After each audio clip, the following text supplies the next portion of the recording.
used to have a weekly overnight babysitting job for a couple who frequently spent nights in another nearby city caring for one of their ailing parents. It was an easy gig because they only had one kid who was an 8-year-old and pretty independent. I just played with him for a few hours and got him ready for bed, and then got paid for another 14 hours while I watched TV, raided their fridge, and slept on their couch. The one thing I hated about the job, however, was the house. It was a somewhat modern house in the country, and they had big open windows, and the style was such that there weren't any curtains that I could close. I just had to watch TV and live with the anxiety of knowing someone outside could be watching me, and I would have no idea. One night I was sitting down in the living room, and I thought I heard a noise, so I turned the volume on the TV down. Sure enough, what I heard was a slight tap, tap, tap. I looked around and didn't see anything out of place, so I assumed it was a noise from a tree or something outside. But every time I turned the volume back up, I heard that same tap, tap, tap. Finally, I turned the TV off altogether and started walking around the house. As my eyes adjusted to the darker room, I saw a man outside the window, fingernail pressed to the glass, making that tap, tap, tap noise, and smiling at me. I freaked out and sprinted upstairs to check on the kid, but the worst part was that there wasn't a phone upstairs, so I eventually had to creep back downstairs to grab a phone and call the police. I tried to avoid looking at the window, but I snuck a glance, and he was still there, just watching me calmly. I locked myself and the kid into his bedroom and waited for the police. They never found any trace of someone around the house, and I suspect that they thought that I was some kid playing a prank. But I know the person I saw was a full-grown man, and that he just stood there enjoying the fear that he caused me to feel.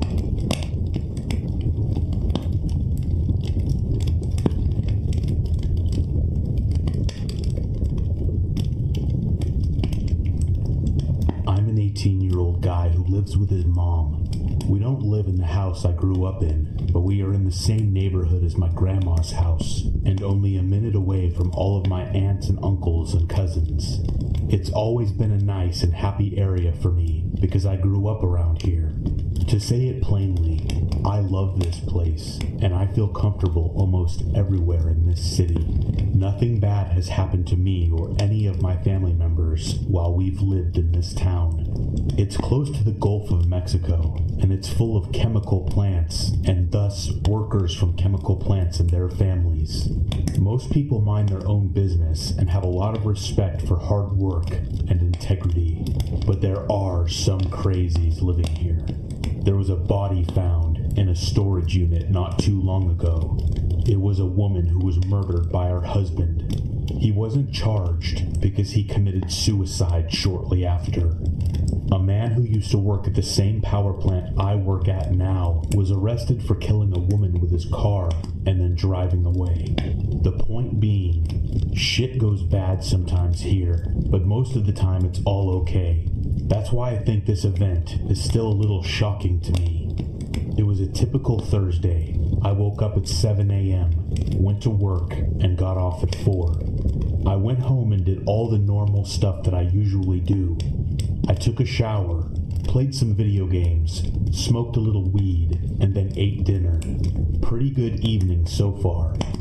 My mom's friend April came over and stayed for a couple of hours.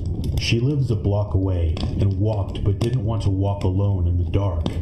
My mom told me at about 9 p.m. she was walking April back to her house and that it would only take a few minutes. I said, "All right, I'll see you when you get back." And then they left. No more than a minute later, I thought I heard tapping on my window, but it was so light and inconsistent that I still don't know if anyone was actually tapping on my window. I still felt a little paranoid, and so I turned on some music to distract myself.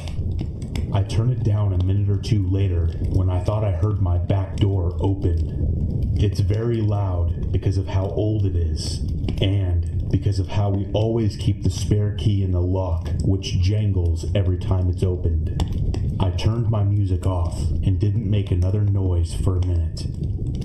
I didn't hear anything. I know someone opened it. I know someone was inside my house. I could feel it, but I didn't hear footsteps or a voice or anything. It was silent. I was kind of scared, but I quickly told myself to grab the knife I keep in my desk drawer, and then felt dumb because of the possibility that I was just being paranoid. Better safe than sorry, I guess. Once again, it was silent for a while. I thought that if I acted like I had the upper hand over whoever was in the house, they would be intimidated or scared. So I stood up and walked out of my bedroom, knife in hand. I don't know why, but I whistled. Just one note. I took a few steps forward. I was about to turn the corner, and the back door would be in view. I stopped again and whistled once more, still thinking I was big and tough. I was about to walk around the corner, and then I heard something that made my hair stand up. I heard someone whistle back to me, clearly coming from my living room. I was terrified. I peered around the corner, and no one was there. The door was closed, but unlocked. I don't know if I left it unlocked or not. I truly can't remember. My mom came home a few minutes later, and I didn't tell her.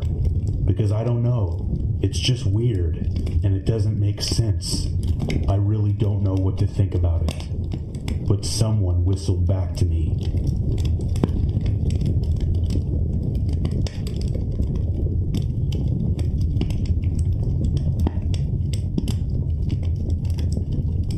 About 5 years ago, my husband Adam and I decided it was finally time to start looking to purchase a house.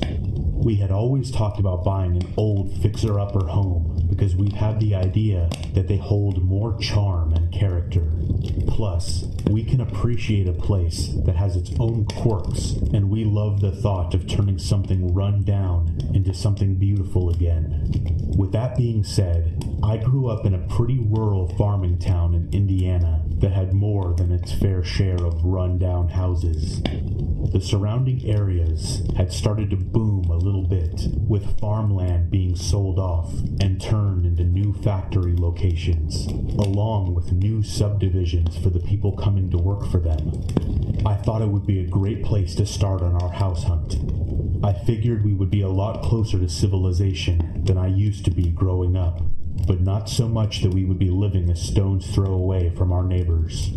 Adam and I decided to take a drive one summer Sunday afternoon so I could show him some of the back roads of my hometown and to also see what some of the properties we checked out online looked like in person. As we were turning off the main road through town and further onto a more secluded country road, we noticed that the very first house on the left was completely abandoned. We pulled into a small patch of the yard where the grass was shortest and where a gravel driveway used to be to further investigate. It was painted a deep green color, which made it almost invisible against the tall grass, sticker bushes, and weeds that had grown up around it. There was a massive tree in the front yard, and the branches and leaves helped to camouflage this place even further. The house looked as if it were at least 100 years old. It looked like it had sat empty for years. It looked neglected, weather-worn, and in need of some major love. In that moment, it was perfect. There was nothing but woods across the street and no neighboring houses in sight. So Adam and I thought it probably wouldn't hurt if we just trespassed a little. I completely justified my reasoning by thinking, we're interested in buying this property. We're not here to cause trouble. We're doing someone a favor. We could take this burden of a house off of someone's hands. We just need to take a look around first, that's all. There wasn't any no trespassing signs anywhere, so I was perfectly armed with my newfound inflated ignorance and arrogance to assess the property. We walked carefully through the brush toward the left side of the house, where we noticed a well that was still standing, complete with a bucket, a rope, a handle, and the original overhang. My excitement for a picturesque country house was building. Directly across from the well, there was a side entrance into the house through what looked like an added-on mudroom. The screen door to the mudroom was closed. However, there was a wooden door behind it that was half open. This was our not really intrusive because we aren't breaking anything to get in way of getting inside. It was probably in the mid-90s outside that day, so when we entered, Adam went first. We were met with thick, stifling heat. The kind that holds so much humidity that it almost takes your breath away. What we thought was a mudroom was an extended pantry area or canning kitchen. It was tiny, with one window, an old rusted sink, a small stove, and the walls still held shelves of canned and spoiled vegetables. I remember thinking, oh yeah, this'll be great. I totally remember how to can, and we can have a garden. It also had the doorway into the main part of the house, and this is where my elation came to an end. Through the doorway was the kitchen. What remained of the cabinets and the sink were against the wall on the left, but they were either broken or hanging on for dear life, or both. The kitchen connected to a wide open living area, with one side having walls streaked with black that led up to a half-sunken gray ceiling. There had been a fire at some point. The windows on that wall were filthy, covered in dust or ash that made the room much darker than it should have been in the middle of the day. My heart sank. I knew we wouldn't be able to afford a costly repair of a house fire, but I kept that disappointing thought to myself. The open living room area had not one stitch of furniture, save for one small wooden rocking horse that a child would have. The floor was littered with magazines, as if someone had a giant stack of them and just threw them in the air to see where they would land. Curious as to what the former homeowners liked in regards to reading material, I decided to check them out. Almost every single magazine was related to dolls in some way.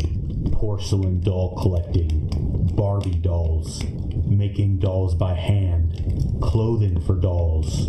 I felt a little creeped out by it, especially under the surveillance of the rocking horse's dead, painted-on stare. But I figured that an old lady must have lived in the house before, and I created a self-medicating idea that her husband probably died, and this was the only hobby that she had to pass her time. We decided to check out another room that was connected to the half-burned living area. Through the doorway to the left was a weird combination of a molded, stand-up shower with handicap handles, and an assisted toilet next to it divided down the middle by a wall. On the right was a wall made entirely of built-in bookshelves. The shelves were full of paperwork, manila envelopes, books, and even more magazines. It struck us as a pretty weird setup, but thought these people must have really loved to read while sitting on the toilet. My husband and I thought we could find out who the previous homeowners were, since some of the paperwork on top of the stacks seemed to be old bills. If we wanted to look up property records, at least now we would have a name to go on. I grabbed a stack of papers and began to flip through them. When about halfway through, they changed from being old telephone bills to printed out color pictures from the internet of porcelain dolls. I put the stack of papers back on the shelf and picked up a small, red, 5-star notebook. I started from the beginning, casually leafing through and seeing daily entries of medications taken, blood pressure, and glucose measurements written in neat handwriting. About 20 pages in, the entries started to change entirely. They became crude drawings of twisted faces done in red ink. The faces had horns or bloody fangs. Then, full-on drawings of devils appeared in the pages after. I wanted to believe that a child had picked this up to doodle in, but I felt like this was something much different than that. After the drawings, the notebook became someone's personal journal, written in what I assumed was an elderly man's cursive handwriting. It told of how he knew he was coming toward the end of his life, and how he remembered being just a young boy when his mother passed away. He described in detail how the wake for his mother was held in the front room of this house, and how during those nights he crawled on top of his mother's body in her coffin to sleep. I couldn't believe what I was reading. Even though I had been sweating from the thickness in the air, a sudden rush of goosebumps came over me. I immediately showed it to Adam, flipping to the pages of devils and snarled faces, and then read aloud this stranger's memories of his mother, just to see if it was the same the second time around. After I finished, he said, "Well, this just got a whole lot weirder." While I was reading the notebook, he continued rifling through the mountains of papers. One stack not only had more printed pictures of dolls, but now they contained pictures of real women in torture bondage, ball gags or electrical tape placed over their mouths, jumper cables twisting on their nipples, being hog-tied with rope. Sometimes there was more than one woman in the picture. It felt as if a brick had been tossed into my stomach. For some, those images wouldn't be disturbing, but in the context of our visit, my panic was starting to grow.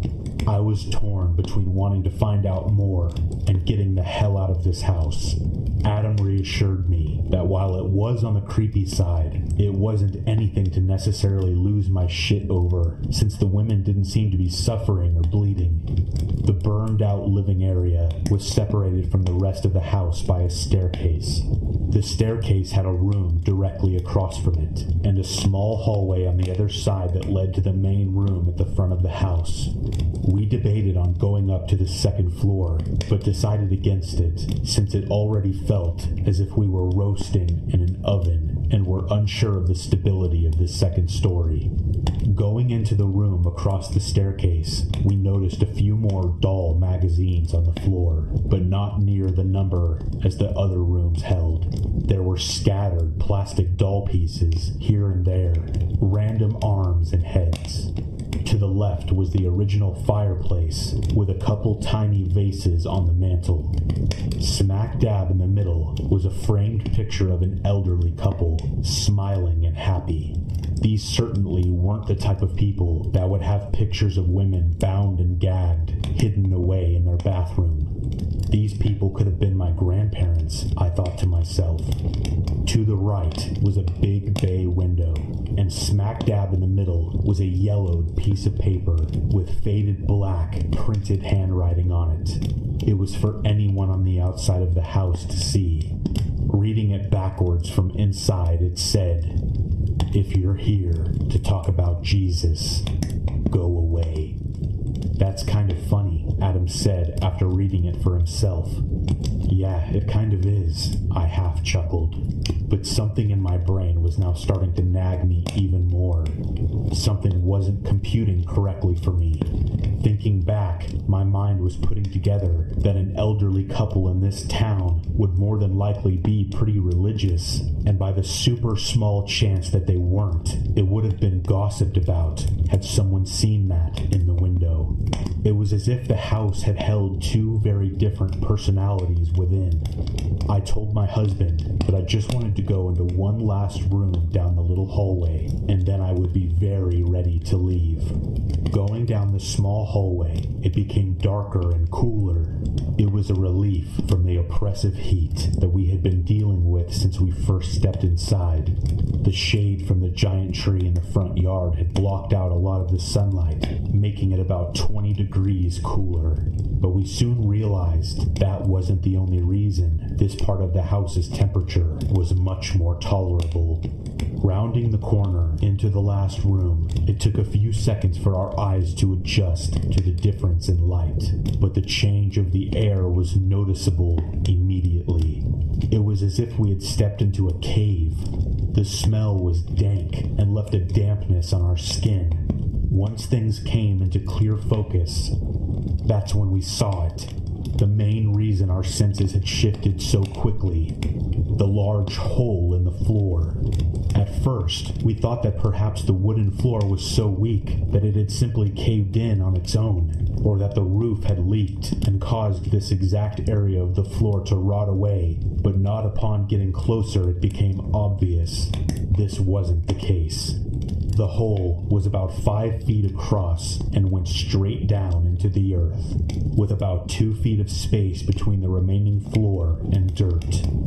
This hole was there because it was made to be there. My husband and I looked at each other. My heart was racing so fast that I thought it would burst through my chest. I said aloud to him while pointing, "What the hell is this? Why is this here?" I panicked, my breathing becoming more rapid and shallow. Nothing was making sense, and yet, the thoughts that had been running in the background of my brain were all coming together like a jigsaw puzzle. And then we saw them. A few old and molded over driver's licenses, just thrown around haphazardly, checkbooks, credit cards, as if someone had emptied their purse or wallet in this room and then just disappeared into this hole.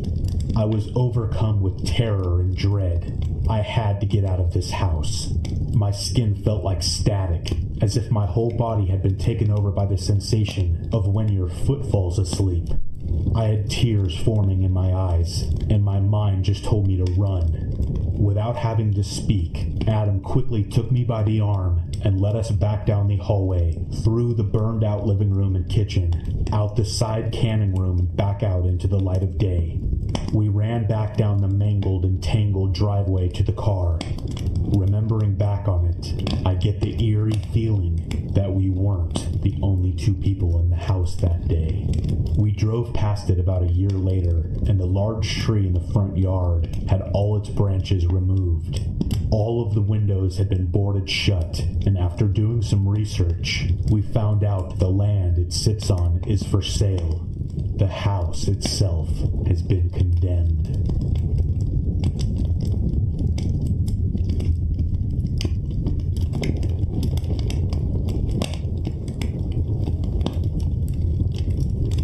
Our old house was on a corner, and in lieu of a backyard, had a side yard with a small deck that wrapped around the back.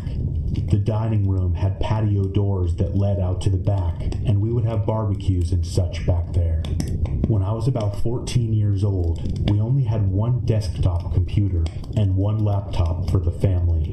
My brother and I would fight over the desktop, because that's where Diablo 2 was installed, so I would use the laptop to write music. On one particular night, my brother had a friend over, and they were downstairs doing whatever, and I was on the dining room table on the laptop. As I was wrapped up in my writing, I didn't pay much attention to my surroundings. I heard a knock on the patio door, which startled me. I looked up, expecting my brother or his friend to be standing there. But standing at the door and waving was a person wearing a Halloween pig mask. Thinking it was my brother or his friend, I mouthed, "Good one," and gave the person the finger, and they walked away. As soon as they left, I went downstairs to give them shit, and to my surprise and dismay, they were both sitting on the couch playing PlayStation. They swore up and down it wasn't either of them, and there was no way one of them would have had the time to get downstairs and take the mask off before getting on the couch. To this day, I have no idea who it was that knocked and waved.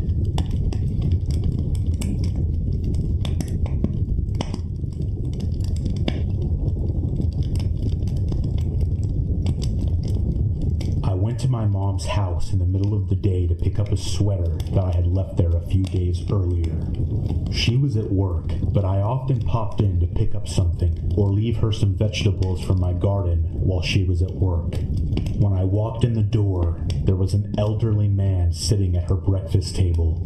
He looked up and smiled at me, and I assumed my mother was home from work that day and entertaining a neighbor for breakfast. I smiled politely and said hello, and explained I was just grabbing a sweater. I then walked out the door and sent a text to my mom on my way to work saying that I'm sorry to have missed her and that I interrupted her breakfast company. She called me back freaking out. because she was at work and had no idea who was in her house.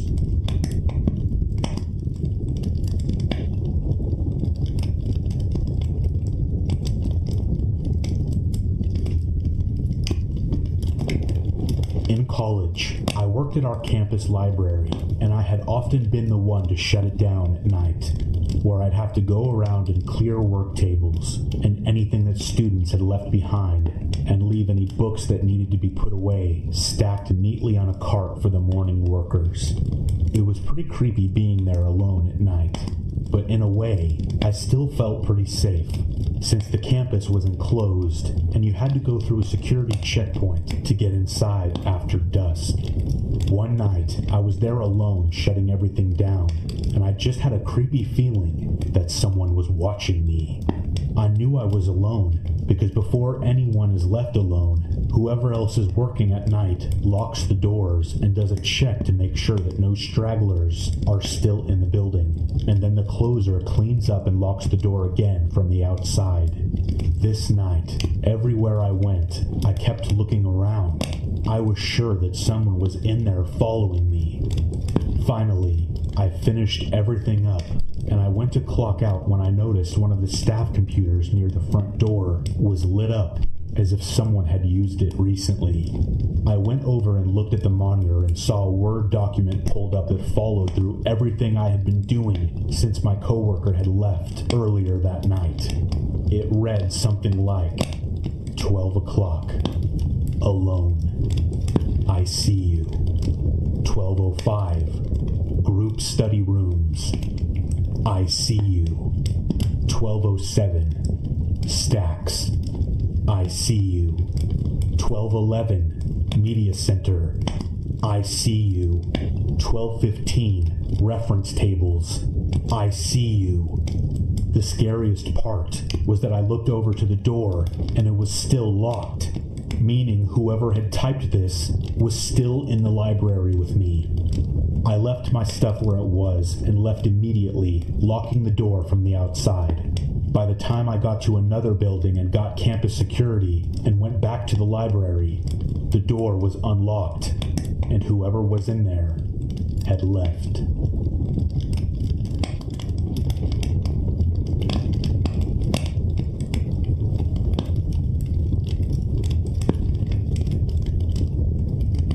When I was a kid, my mom wanted me to go to the elderly couple that lived next door and see if we could borrow a few eggs from them so that she didn't have to go to the store. I knocked on their front door, but they didn't answer. I could see the old man standing in the living room through the window. I knocked louder on the door, but he didn't turn around. I thought maybe he just couldn't hear me because he was very old.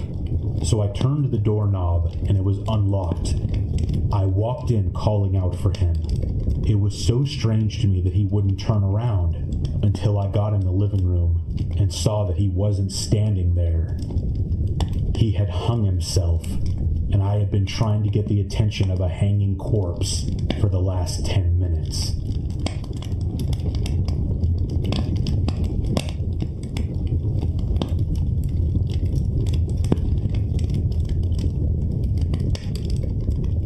I always check the blinds before I go outside. For years, people have made fun of me while they witness this, and my husband thinks I'm crazy. We live out in the country, and we've never had an issue with someone trespassing, but I still lean over every time I'm going out the front door and make sure no one's out there first. One night, I was about to go to bed when I realized I left my phone charger in my car. I had put it in my purse that morning because the one I had at work broke and only just remembered it as I left, placing it on my passenger seat. I needed to charge my phone, and I didn't have a reason to be afraid of the 10 yards from my front door to my car parked in the driveway, but I peeked out the window anyway. I was running on such instinct that my hand was already on the lock, about to flip it and open the door, when my brain registered that what I had seen wasn't normal. I shifted my weight back and looked again, squinting to see in the dim light by the garage we leave on all the time. I saw a man crouched down by the front door, holding a hammer. He wouldn't be visible from the little window on the front door. You wouldn't even see him until he was right next to you. I screamed for my husband and watched him book it down the driveway. I didn't see him get into a car, but he must have gone somewhere. We called the cops and they couldn't find any sign of him. We invested in some floodlights the next day, and no one made fun of my habit again.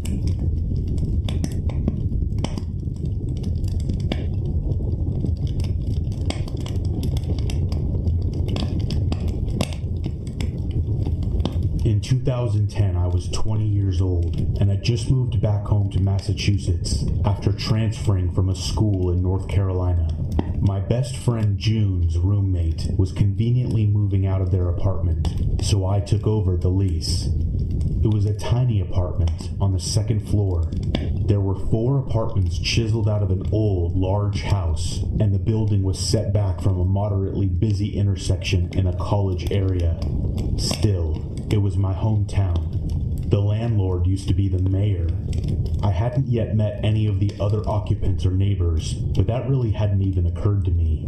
I felt perfectly safe in this apartment. I was home alone one night, a couple days after moving in. I had just gotten in, and I was unloading dishes in the kitchen, across the apartment from the front door, which was the only door. There was a knock.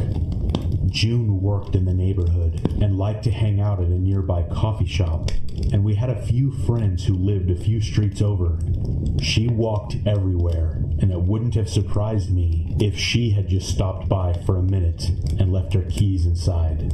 And because of this, I didn't really think twice about swinging open the door. A stranger stood on my doorstep. He was well-dressed, clean-shaven, and smiling. He looked completely normal. This was before I grew older and more jaded, so I took him at his word when he started talking. He said that he was a neighbor and he had locked himself out of his apartment. He introduced himself and mentioned people's names. I assumed these were other neighbors. He asked if he could borrow a phone to call his wife. I said sure, and with him still standing in the doorway, I turned to grab my phone from the coffee table. I had my back to him for less than 10 seconds while he came inside, sat on a chair right by the door, and shut the door behind him. When I turned back around and saw him, I was shocked. He reached his hand out for my phone, and like the shocked idiot I was, I instinctively handed it to him. Instead of hanging on to my lifeline, I handed it to some strange man sitting, uninvited, in my living room. I immediately began kicking myself and started to look around for things to use as a weapon. There was nothing except a small ceramic bunny sitting on top of the TV. While I was fruitlessly scanning for a weapon, he was calling his wife. He called her 3 times, but she wasn't picking up. After he hung up the phone, he asked if I could give him a ride somewhere. Since he had locked his keys in his apartment, he obviously couldn't drive himself. Immediately, I sprung into action, lying my ass off. Oh, well, my boyfriend borrowed my car to go to work, but he should definitely be home by now. He actually just lives up the street, so we can walk there now. I'll call and let him know that we're coming. I was petrified, but I somehow sold the story. Even though I was lying through my teeth, he reacted instantly, and just how I wanted him to. Oh no, that's okay. Don't want to bother you. Thanks anyways. He stood up in a hurry, handing me my phone back. Have a good night. After he left, I had locked the doors behind him and calmed down a bit. I thought maybe I had been overreacting. Maybe he was just a severely nervous or socially awkward guy who really was locked out of his apartment. Maybe I was being too harsh in my assessment of him, but I couldn't let it go. This nagging feeling that something was not right, that I really had been in danger. I wanted to know for sure, so I decided to redial his wife's phone number. Instead of a voicemail, there was an error message stating that the number didn't exist. He wasn't calling anyone. I never saw him again, but he obviously wasn't one of my neighbors.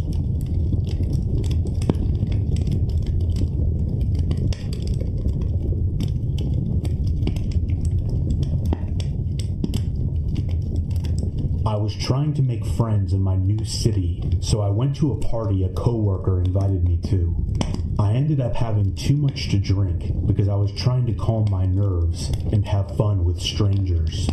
Uber wasn't a thing yet, so I decided I would just sleep it off in my car and drive home in the morning. I woke up in the dead of the night, and the city street was eerie. It had been well populated when I had passed out, but now it was deserted. I could see by the light of some streetlights and the glow of the moon. I wondered for a minute what had woken me up before I heard a scratching noise on the passenger side rear window. I'll never forget the look on the guy's face who was crouched outside my car, staring at me and trying to get my attention. When he saw me, he grinned and pressed his open mouth against the glass, and then made a chomping motion with his teeth bared and giggled wildly. The worst part was that there was nothing I could do. I knew I didn't want to risk driving drunk, but I didn't want to get out of the car and run away either. In the end, I took my jacket off and put it over my face and just tried to go back to sleep knowing that he was still there. I heard him walking around the car tapping at the glass for what felt like hours as I hid in plain sight and prayed for him to go away.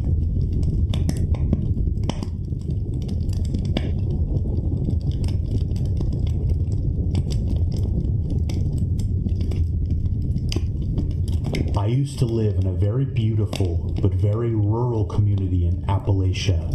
I grew up there and it felt safe to me, so going on night hikes with my girlfriend was a normal thing. I had a gun back in my trunk, but I didn't bring it with me because my only concern was bears, and they weren't around that area. We had gone on this hike many nights before when the sky was clear and it wasn't that dark out, but for some reason, we both felt uneasy on this night. I kept hearing a little voice in my head saying, "Turn back." When we were about 3/4 of the way to our usual summit, I couldn't take it anymore, and I told her I thought we should turn around and go back to the car. Later, she would tell me that she had been feeling apprehensive all night too. She was as eager as I was to get the hell out of there.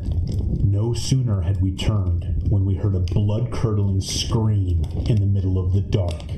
A second scream broke out in another location, and then a third, then a fourth, and then a fifth. All around us we could hear people hidden in the woods, only a few feet away, screaming at the top of their lungs in the dark. We ran out of there as fast as we could, totally full of adrenaline. I scoured the local paper that entire summer, looking for anything that would have made sense of what we experienced, but no one reported anything weird happening in those woods that summer.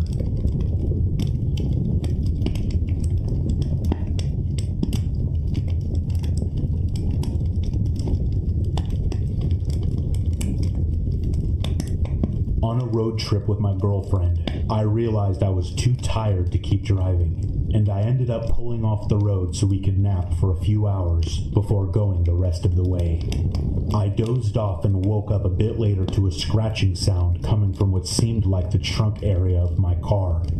My girlfriend woke up and asked me what I was doing, and then her eyes got really wide. She heard the scratching too. I whispered to her that it was probably a wild animal, but I wasn't convinced. The scratching sounded more intentional, as if it was meant to scare us. We sat there for a few minutes praying that the noise would just go away, and then we decided screw it and started the car up. We didn't need to sit there and be scared. As we drove away, we both looked out the windows to see if anything unusual was behind the car, but we just saw an empty road. We got to our destination and parked the car in the hotel parking lot. We got out of the car and went to the trunk to grab our bags when we saw someone had keyed "I can see you" into the paint on the trunk.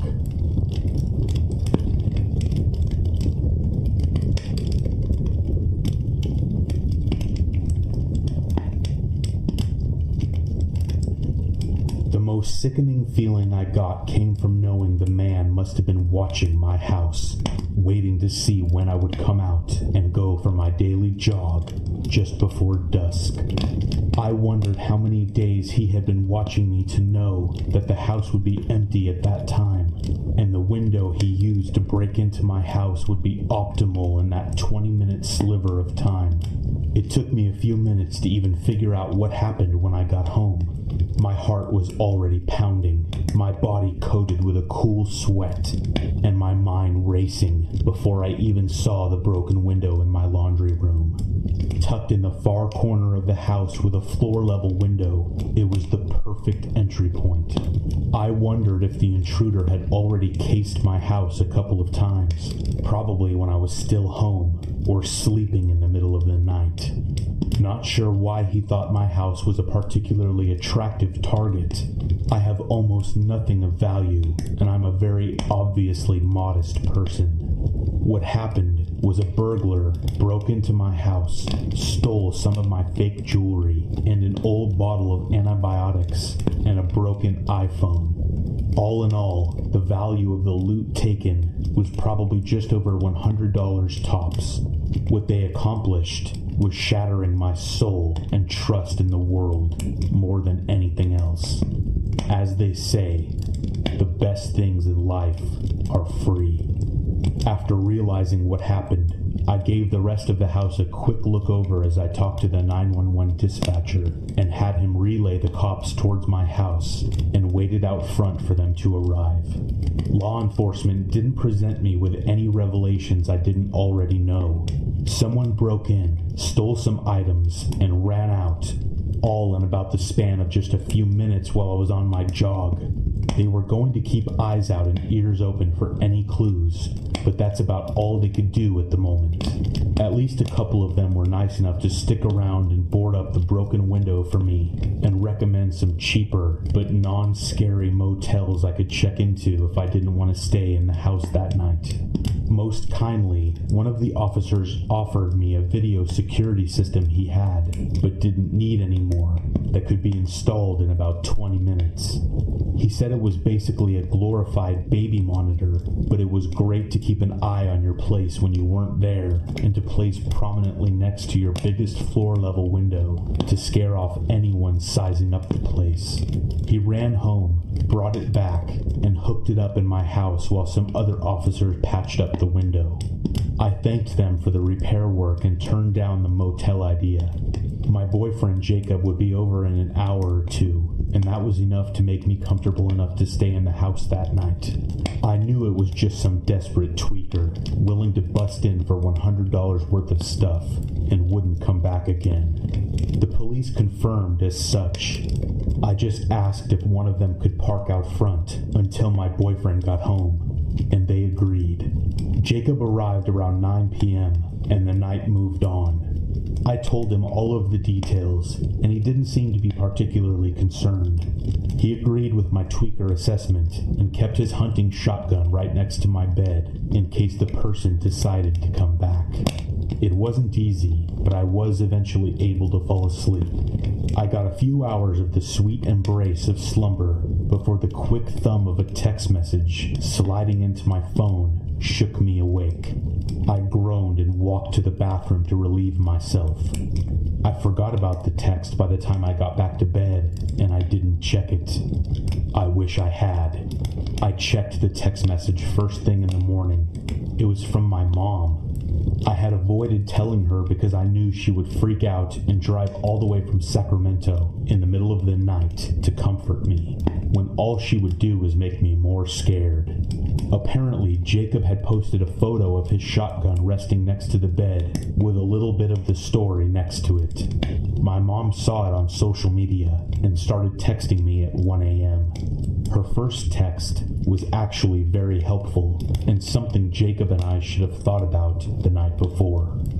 I saw Jacob's post about what happened. I'm so sorry. Did you make sure the police checked every single inch of your house to make sure the guy isn't still there? My mom actually had a great point. I never even asked the cops how much they scoured the house. They just said he ran off sometime before I got home, and that was it. Jacob and I never did a great job of checking either. I woke up Jacob and told him we needed to search everywhere in the house. He was tired and unhappy, but agreed to do it with shotgun in hand. What we found underneath my bathroom sink horrified me. There was a large cabinet directly underneath the sink in the bathroom in my bedroom, about the size of a washing machine. I never even thought about it until now. I casually pulled the cabinet open, almost as an afterthought, and was immediately overtaken by the hideous scent of male BO. I started coughing, almost vomited, as I looked away and connected my eyes with Jacob, who had a look of alarm on his face that I had never seen before. I followed Jacob's eyes and the stench to the space below the sink, where I saw a filthy jean jacket, what looked like human excrement, and the bottle of pills which had been missing. We called the cops and had the house 100% searched. Nothing turned up, but the cop who gave me the video system pointed out that we should review the footage to see if it showed anything. Jacob and I watched the footage on my laptop with a few cops hanging over our shoulders. I was almost frozen in fear, despite the amount of armed men in the room whose job it was to protect me. We had set up 3 cameras, so we had 3 different shots that we could watch at once. One from my bathroom, one in my bedroom, and one in the living room, which feeds out into the front driveway of the house. I could feel the heart of even the largest cop in the room stop as we watched the footage. It started with the camera set up in my bedroom. The angle the camera provided showed my bathroom through the open door. The timestamp said it was just after 3 a.m. when movement finally started to happen while Jacob and I slept in our bed. We watched in horror as a dark figure of a man stretched himself out from underneath the bathroom sink and then took a moment to steady himself in the bathroom. He then slowly walked into our bedroom. The camera set up on my bed provided the perfect vantage point to see him as he walked right to my bed where Jacob and I were sleeping. We got the slightest glimpse of a round face encased by the hood of a sweatshirt. The man in the hood stopped right at the foot of our bed. He stood there for a good 20 seconds, staring at Jacob and I as we slept, and then he walked out of the bedroom door. We watched the intruder simply walk out the front door at that point. He even locked the front door on his way out. The whole thing had a slight feel of politeness to it, but it was in no way friendly. It would have been much better had the intruder rifled through all of my stuff, stolen my things. Almost even better if he had attacked me, hiding under the sink where I had brushed my teeth and washed my face just a few hours before, and then walking away long after I had gone to sleep, was the worst thing he could have done. The whole thing felt much more personal than opportunistic. Maybe that was his plan. I never stayed another night in that house. I moved a couple of towns over into a secure apartment building with heavy security, but still could never sleep easy at night, even if Jacob and his shotgun are by my side. I have done my best to fight through it. My apartment had a little compartment beneath the sink when I moved in. My first night in a new apartment, I had Jacob come over with tools from work and take the doors off. I feel a certain comfort each night when I am able to kick my feet into the now open space while I brush my teeth. It does just a little bit to calm my nerves, but I'll never quite be the same.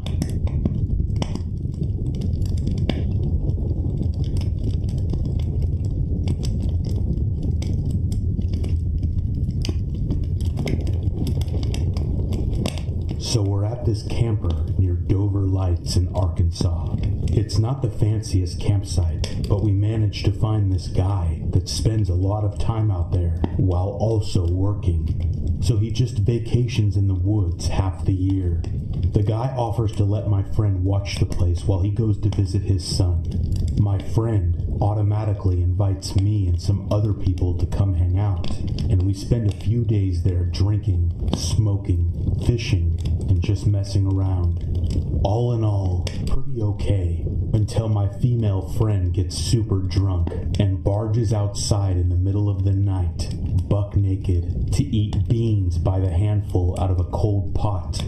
As someone who admires cleanliness, I follow her out to try and make sure she doesn't hurt herself, while everyone else just laughs. So there she is, covered in beans, and I'm trying to convince her to settle down and clean herself off with a towel, when suddenly her head shoots up like a deer in headlights. She just glares at the trees around us. We're alone, and it's pitch black. She glares before literally growling and then sprinting into the woods. I have no idea what to do. I've completely lost sight of her, and she's naked in the woods by herself. A few failed attempts to call out to her, and I do the stupidest thing I could have done by following her. About 5 meters into the complete darkness, I look down and see a faint light from someone's phone. Picking it up, I see it's in camera mode, and there are pictures of us, very recent pictures, all in creepy night vision mode, with some looking like they were taken from the window of the camper, and the last one is of my friend running directly towards the camera. Realizing what happened, I delete the pictures and drop the phone on a rock, crushing the screen with my foot. Still unable to find her and freaking out, I double back to the camper for help, only to find her still very drunk in a lawn chair naked. Carrying her back inside, I let her boyfriend towel her off, and they both pass out spooning on the bottom bunk. I never told them what really happened, and she didn't remember in the morning, but I did lock the door and wake up every hour to just keep an eye on things.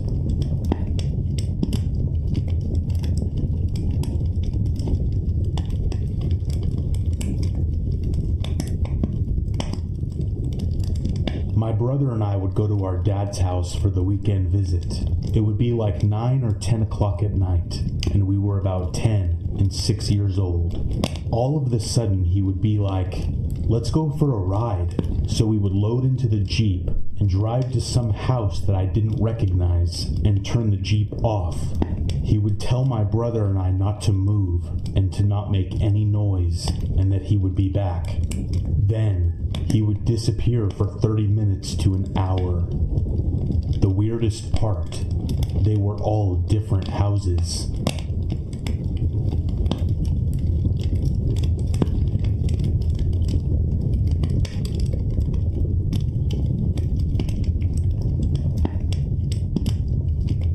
My cousin is with the Forest Service in the Montana, Wyoming area, and I decided to go up there with her to literally test the waters. She does hydrology and has to ride out to the middle of nowhere to test streams and snow runoff to ensure no contaminants. So I thought that sounded fun and wanted to do a bit of a tour with her. We were going to have to camp out there for 2 nights, so we packed up all our gear in saddlebags and started out. The first day and night was amazing. Beautiful scenery and amazing air quality. It really is so peaceful out there. We started out on the second day, and my cousin said, "You want to see something weird?" Of course I said yes, so she led me up on a bit of a side journey into this tiny little ravine. We ended up traveling about 2 hours away from our actual path we had laid out. At the very end of this fold in the land, she dismounts and tells me to get off my horse too. We tie them up in this little clearing, and she tells me to follow this tiny wildlife path and bring our little rechargeable radio. It is one of those that you can plug in or wind up, and it also acts as a lantern if you really need it to, but that kills the batteries very quickly. Out in the middle of nowhere, there is a huge coil of wire sticking out of the ground. The wire itself was not weirdly large, like some buried transmission wire, but small, like 10 or 12 gauge wiring for a house. It trailed off into the brush and the trees, so naturally I decided to follow the wire out of curiosity. My cousin trails behind me as I do, and this wire, after coming straight up from the ground, is strung across limbs of trees and then back to the ground. Then it snakes around rocks and finally dead ends into an outlet. That outlet is mounted on the side of a desk. It looks like a school teacher's desk from when I was growing up, with a metal base and a pseudo-wood plastic top thing.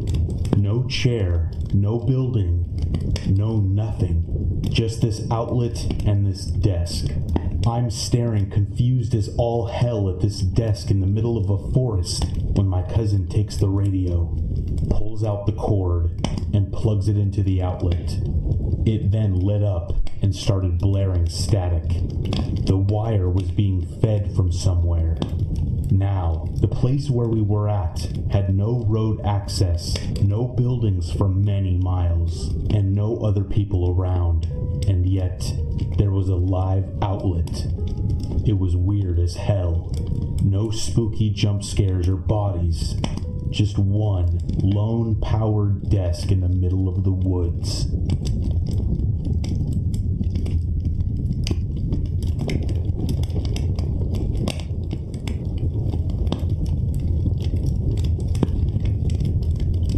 There's an abandoned insane asylum in Northville, Michigan that my friends and I explored 3 times. This is the story of the 3rd time and the final time that we ever broke in. I still get chills every time I remember this night. The first 2 times we went, the asylum was actually more interesting than creepy to explore. Both times we happened to run into very friendly people there. The first time we ran into another group of high school kids. Scared the crap out of them at first. The second time, we met a couple stoner Vietnam vets that gave us a tour of the place. It's an entire complex complete with underground tunnels, a morgue, and lots of files and things from the 50s. This time, however, we were alone and only had 2 flashlights between 3 people. Much like the guy with the story about the World War II base, the echoing footsteps sound like they're coming from behind you and always seem to take one more step after you stop. So after exploring much of the asylum like this and being considerably creeped out already, we decide to head to the main building. It's about 18 stories tall, and the view from the top is pretty cool because it's by far the tallest building anywhere remotely close, and you can see Detroit from up there. We're nearing the top of the seemingly endless stair corridor when the girl that's with us freezes and whispers for us to stop. "I heard footsteps," she whispers. I tried to tell her it was just our footsteps echoing, but when both of them made me shut up and listen, I could hear it as clear as day. The unmistakable sound of footsteps coming from the top floor. Now the building is tall, but very small area-wise, so we were very close to the sounds. Still standing on the stairs, we whisper amongst us about what we're going to do. My very stupid friend insists that it's probably just another friendly person and we should go up and say hello. I try to explain to him that you don't want to meet the kind of people that pace the top floor of an old asylum in the middle of the night. We couldn't convince him, and he goes to head upstairs, but I said screw this and just started running down the stairs. Fortunately, he followed us, and we got out of there without ever finding out who was walking around up there that night. To top it all off, a cop passing by on the road spotted us after coming out of the building, and we had to run into the asylum complex to get away. I still think back to that night sometimes, and wonder who was up there. There were definitely no guards, so it was probably either a gang of people or the tortured soul of a crazy person. Either way, it was way too close for comfort.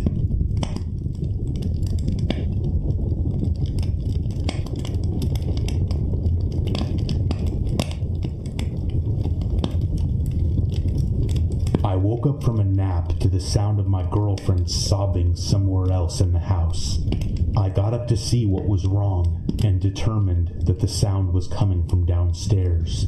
I followed the sound down the spiral staircase all the way to the finished basement. The sound was definitely coming from the little half bathroom at the bottom of the stairs that we rarely used. The door was closed, which it never was, and I couldn't see any light under the door, but the sound was very loud from the bottom of the stairs. It was about this time that I started to fully wake up and remembered my girlfriend had been leaving for the grocery store when I started my nap. I could see her parking spot from one of the basement windows.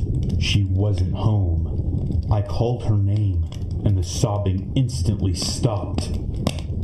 The bathroom was empty when I finally got the courage to open the door.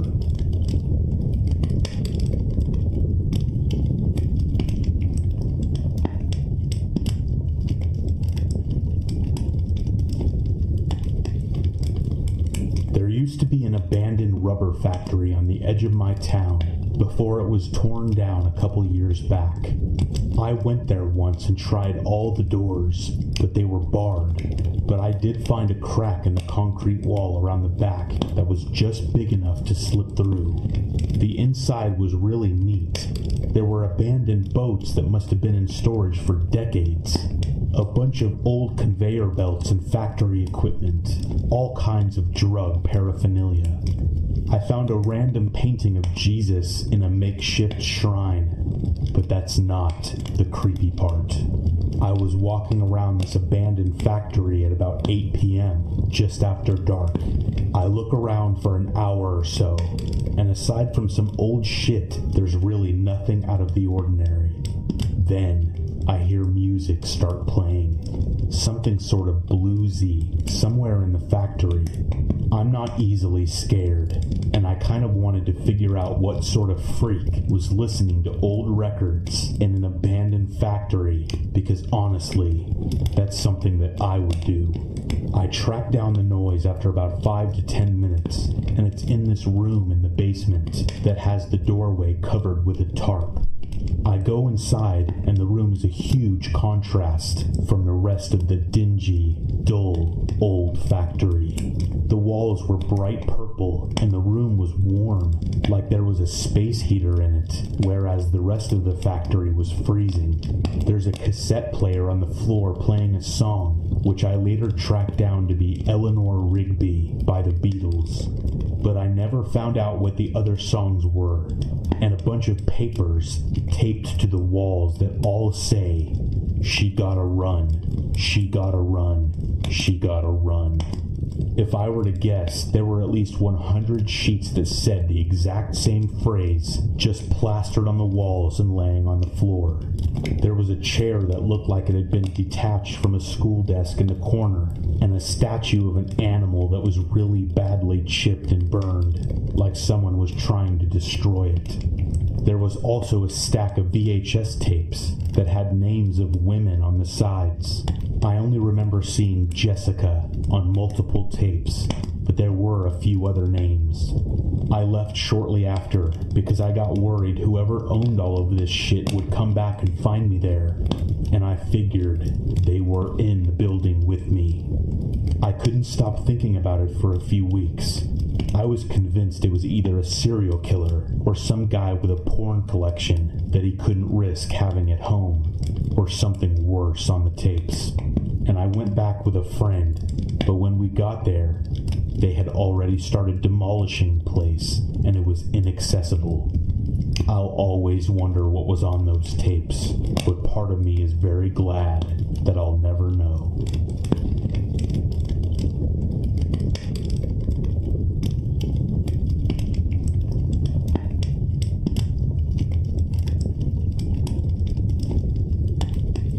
I recently moved into a big house, just temporarily.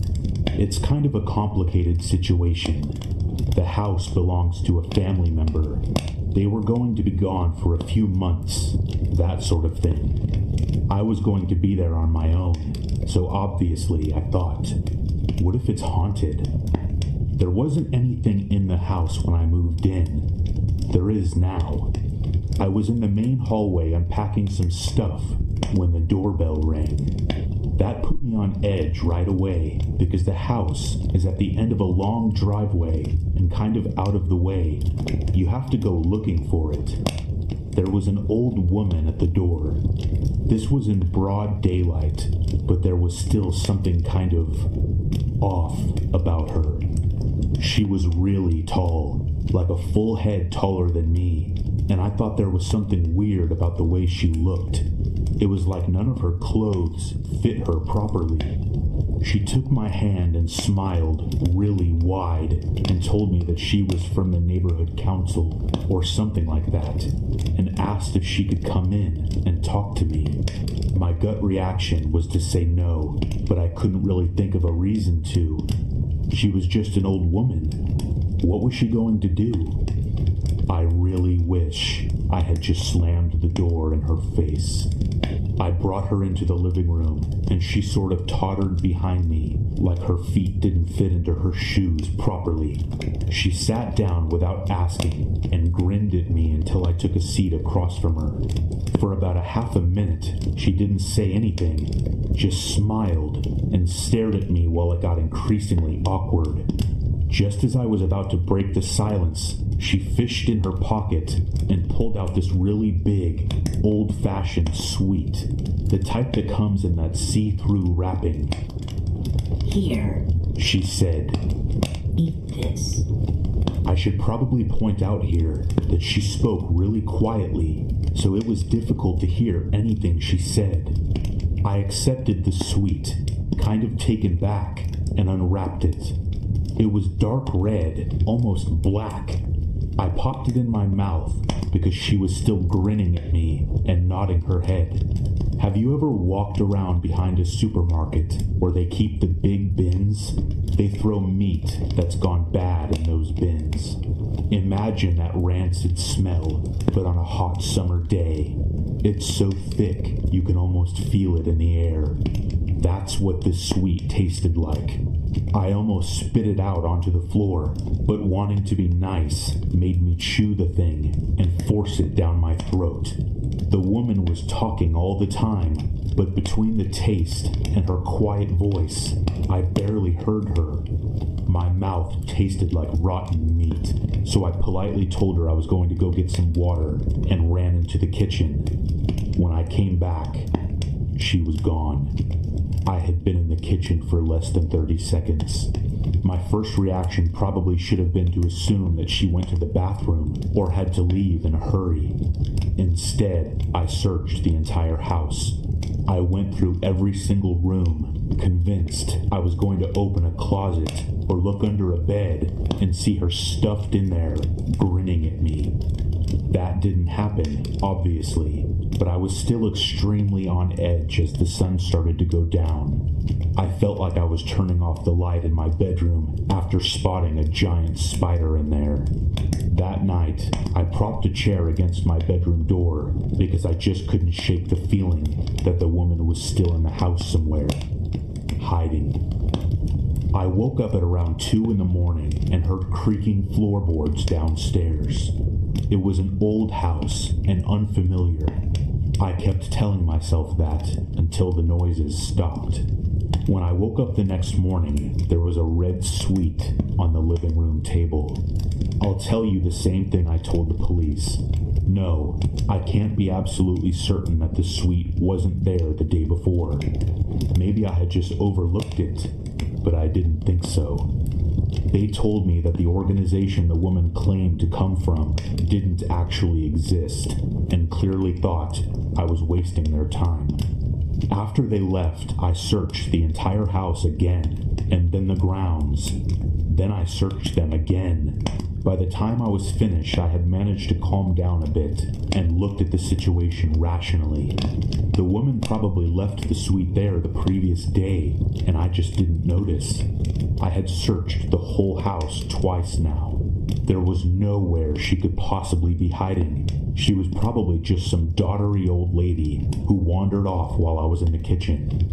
As I prepared to go to bed, I had managed to fully delude myself into thinking nothing strange was going on. I decided not to do anything childish like blocking my door, because what was I afraid of?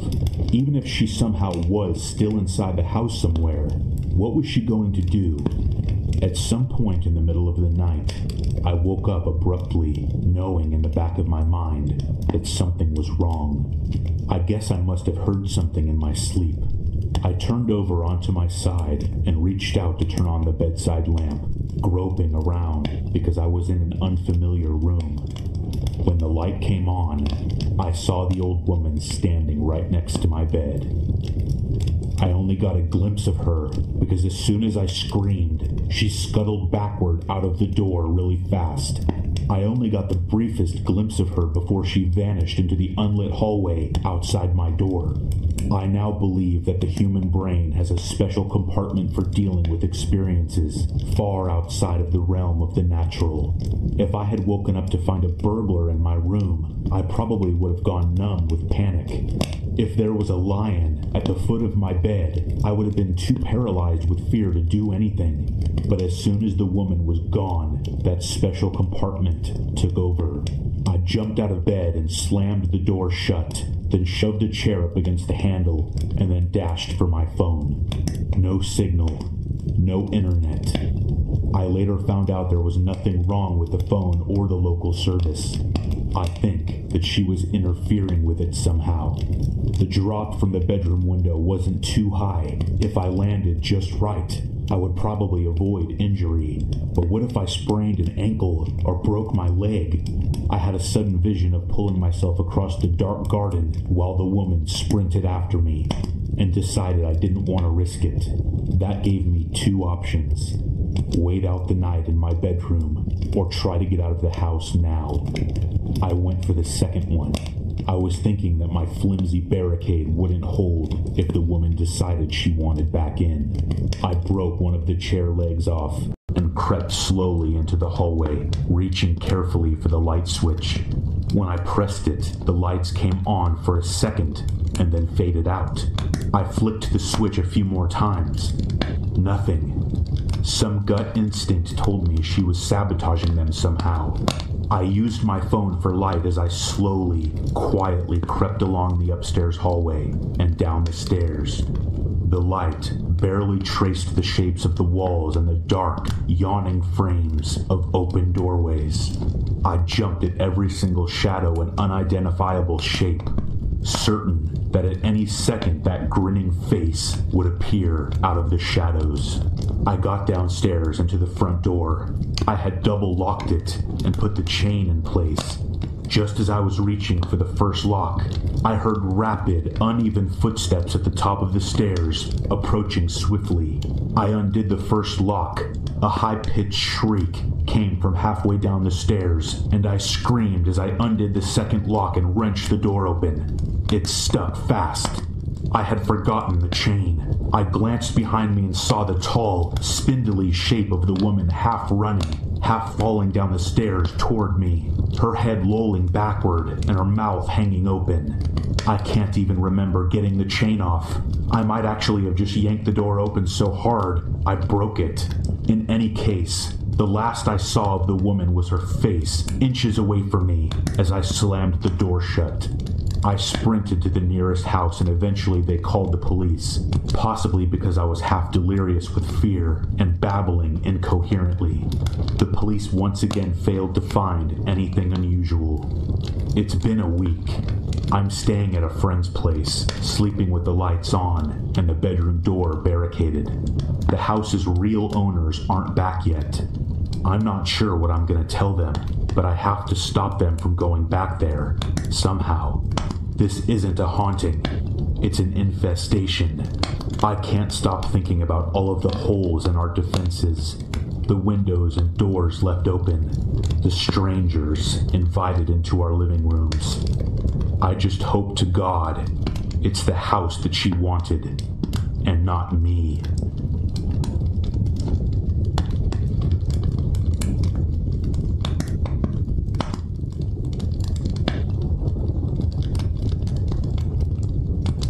about 15 minutes from finishing the night shift at work when there was a massive crash on one of the windows in the office. So I get up and go check it out. Someone has thrown quite a sizable rock through one of the windows on the front of the building. This is made especially weird because I'm working in the industrial district at 11:30 at night with none of the other businesses open.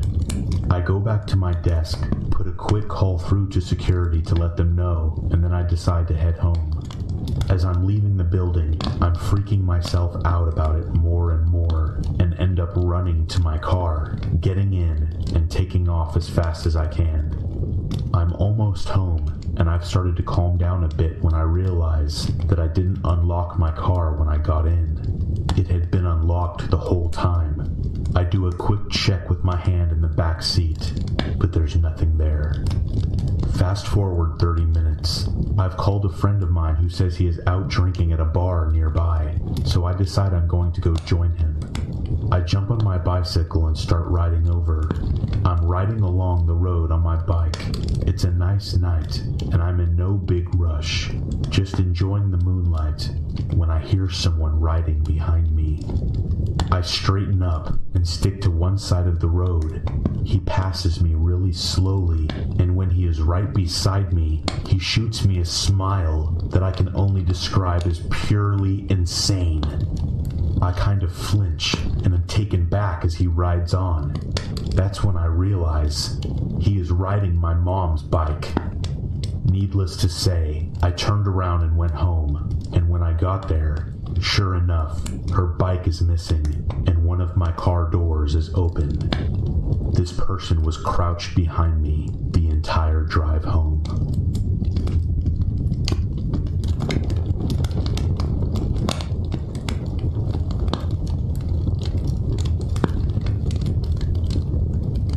I remember it was about 9 p.m. and the kids' parents would be getting home in like an hour or so.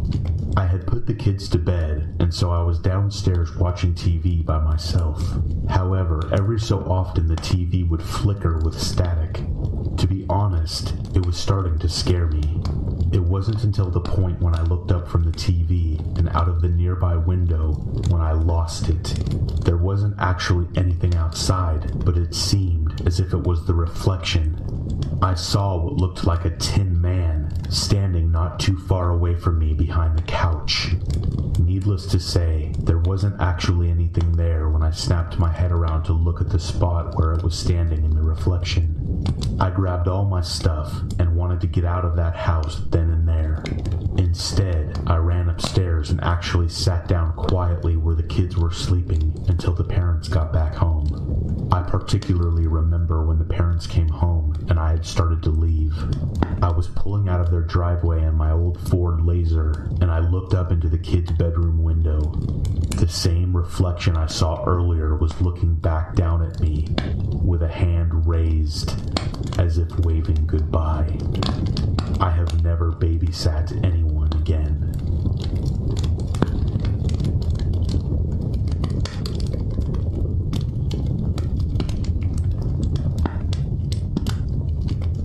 I worked at a women's clothing mail order catalog call center. During training, a veteran worker was talking about getting to know the frequent callers and the story of one of them. The old lady used to call in often. She was blind, but would have someone help her pick out things. The manager of her apartment complex, I think.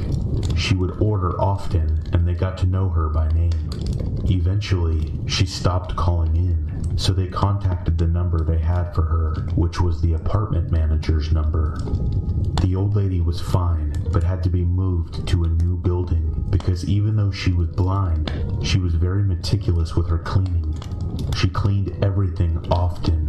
The manager had come in to do some maintenance for the first time in many months. Every room in her apartment, above head level, had thick webs and nests of black widow spiders. Hundreds of them. Can you imagine?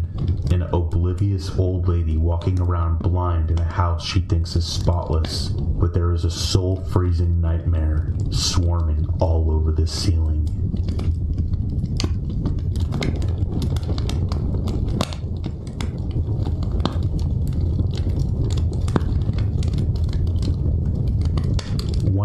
while doing my laundry, one of the lights blew out in my basement.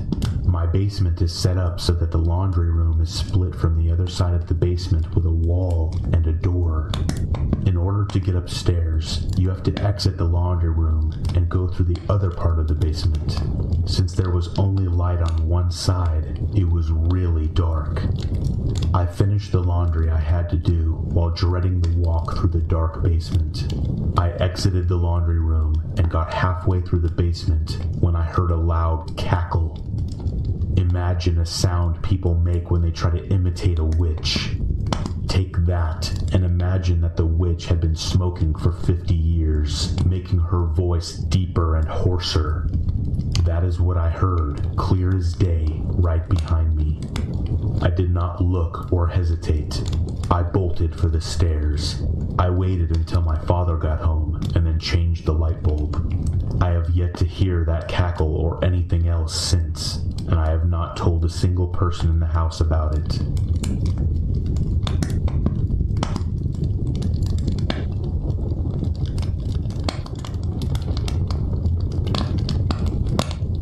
About 30 years ago, my mom went on a blind date. Her date took her to a restaurant, and although he was nice enough, she just wasn't into him. Not even halfway through the meal, she was already thinking of ways to leave early. The waiter could tell. While my mom's date was in the restroom, the waiter approached her and asked her if she was okay. She explained that she was on a blind date and not having much fun. It turns out the waiter was just about to get off work. He offered to give her a ride home if she waited another 10 minutes. She considered it and was about to say yes when her date came back from the restroom. She gave a subtle head shake, no, to the waiter and then smiled. She and her date finished their meals and then he took her home. The next night, my mom was watching the evening news. A story comes on about a woman being raped and murdered behind a restaurant the night before. The restaurant was the one that she had been at. They showed the murderer's picture. It was the waiter.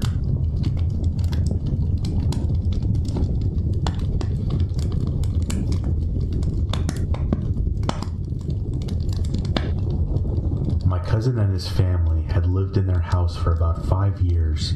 His wife left home to drop the baby off at daycare before work, but realized she had left her phone at home. Entering the house, she turned the corner to the hallway and nearly ran into the drop-down attic ladder, which was fully extended. They never used the attic as it was filled with loose insulation. She quietly left the house, drove around the corner, and called the police. When the police investigated, they found a short-range transmitter connected to several cameras hidden throughout their home. The light fixture in the shower, the ceiling fan above their bed, even a pinhole in the nursery were sending videos to a nearby location.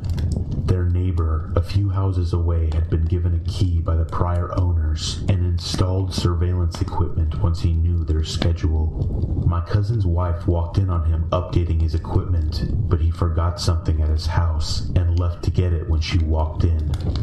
He had been watching them for years.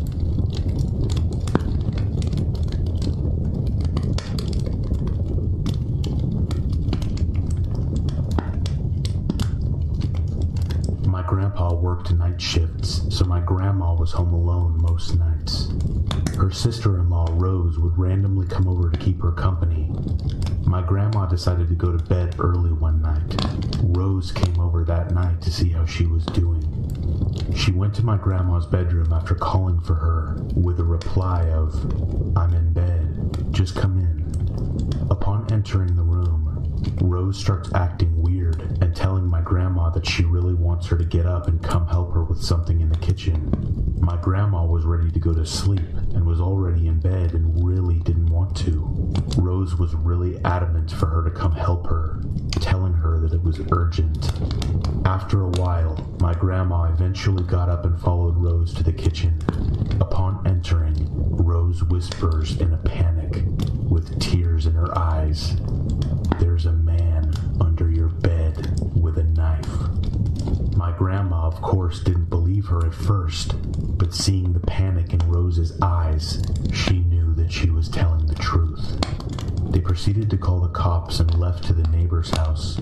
The cops came and found a man hiding in the closet with a butcher knife.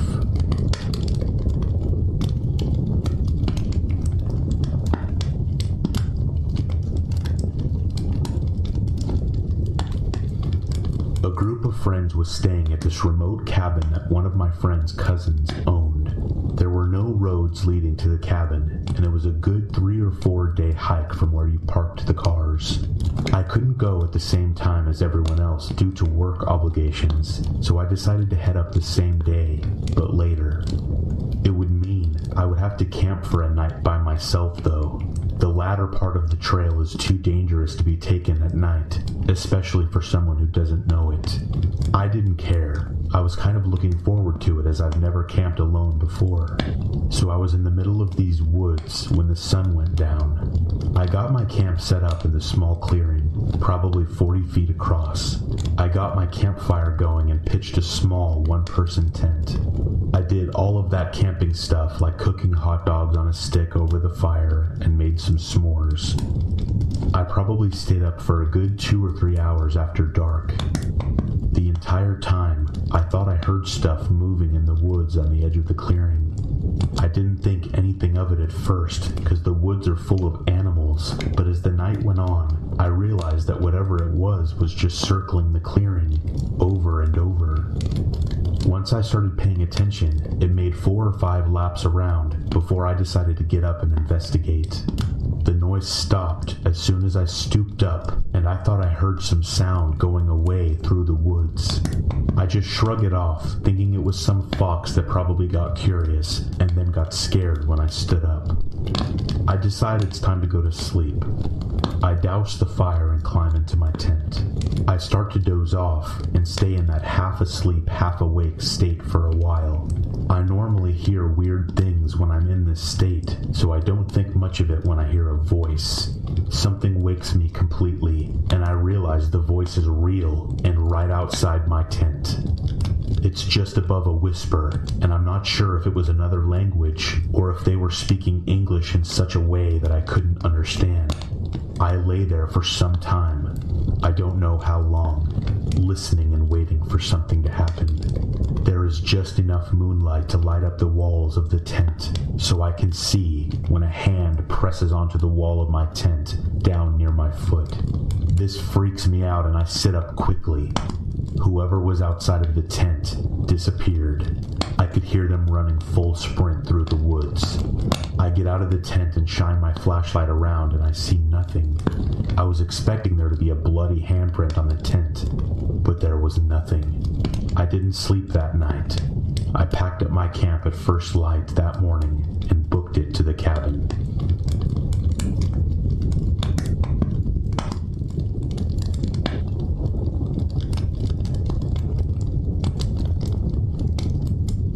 I was playing around with a radio once when I was a kid, just slowly spanning through the static, trying to find a station. I had found an old television antenna, attached it to the side of our house, and ran a wire out my window to it with an alligator clip attached to the radio antenna, allowing me to get a way broader range of signals. So I'm sitting there early in the morning, like 2 a.m., slowly sweeping frequencies, and suddenly I get to this station that's playing this very weird crackling sound. It sounded sort of like cracking knuckles, or maybe Rice Krispies cereal, but with a fixed, rhythmic pattern instead of being random. I sat there listening to it for a second, and then it suddenly stopped, and this faint voice said, It doesn't work. We're already dead. We're already dead. It took a second for the weight of the words to hit me, but when they did, I freaked out and almost threw the radio across the room. I'm pretty sure it was just someone messing around with a radio transmitter, but damn if it didn't scare the hell out of me.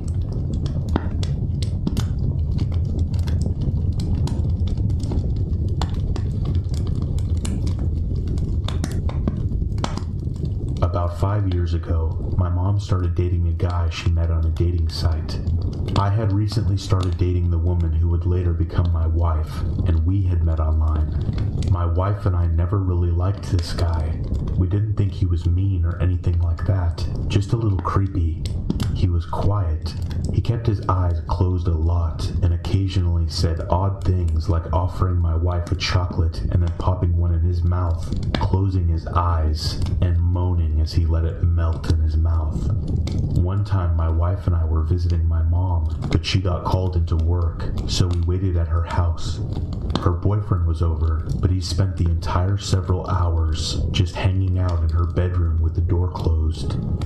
Just before Christmas, my mom and this guy started having some difficulties in their relationship.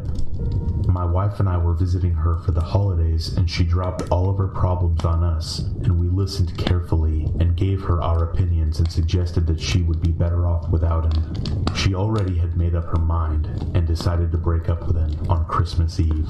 We spent the night at my mom's and got up early on Christmas morning to visit my dad at his house. We didn't plan to spend the night at my dad's, but we got snowed in, which was actually a nice Christmas surprise.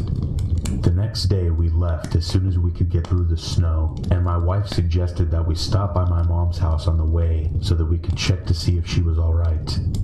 My wife had a really bad feeling about my mom's now ex-boyfriend. My mom's car was in the driveway, but that doesn't mean much because she lives close enough to work that she often walks, and it hadn't snowed in her town. She also never locks her door, which drives me crazy, so we let ourselves in. That's when we see blood oozing out of the refrigerator's water dispenser. It had filled up the spill container and was leaking onto the floor and had made a puddle. My wife screamed, and I freaked out. I fully expected to see my mom's head in the freezer. I nervously opened the freezer to find a bag of frozen cherries that had been opened, crammed into the freezer so that it fell onto the ice dispenser and melted.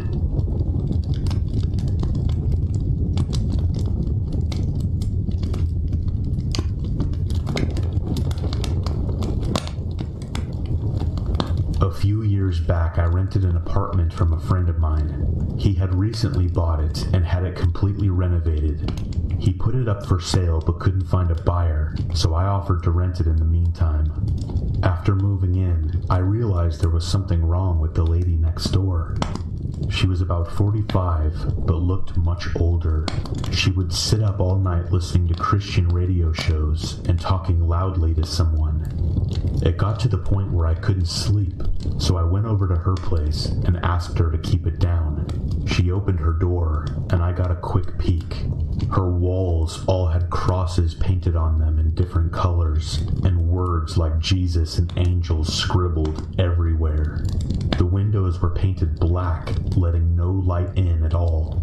It was damp, yellow-stained 50-year-old carpets, dog crap and cockroaches everywhere. No dog, though. I asked her to please keep it down. She just looked at me and shut the door. Then she turned up the radio even louder. The next night, I had my girlfriend staying over. I wake up in the middle of the night and see a shadow of a person next to the bed looking at us sleeping. I think I'm hallucinating, as I usually do in the dark when I'm sleepy, but then the shadow starts talking. It's my neighbor, and she's holding something in her hand. She broke in during the night, and who knows how long she was standing there. You should lock your door at night, she says and walks out. The next morning I hear someone making strange noises below my bedroom window. It's my neighbor talking to herself in tongue. At this point I'm beyond scared. She's obviously very ill. I go upstairs and knock on another person's door and ask what the hell is going on. The guy is as scared as I am. Apparently she broke into his apartment one evening as well, while he was watching TV with his kids. He got up from the couch to get a snack, only to find her behind the couch staring at him holding a power drill. Now I know what she was holding in her hand. At this stage, I'm basically hysterical. I call the cops and they know all about her. Apparently she is a violent schizo and she hasn't taken her meds, but they can't force her or enter her apartment without her permission because she owns it. The only thing they can do is get her when she goes outside. I sat up for the next 2 weeks waiting for her to run out of cigarettes. When I heard her leave at 2 a.m. to go across the road to the 7-Eleven, I called the cops. They had 3 cars and a special van over in less than 2 minutes. They restrained her and threw her in the van and drove off to some institution in less than a minute. It's like she was never there. I never saw her again. I still have nightmares about her looking at me in my sleep.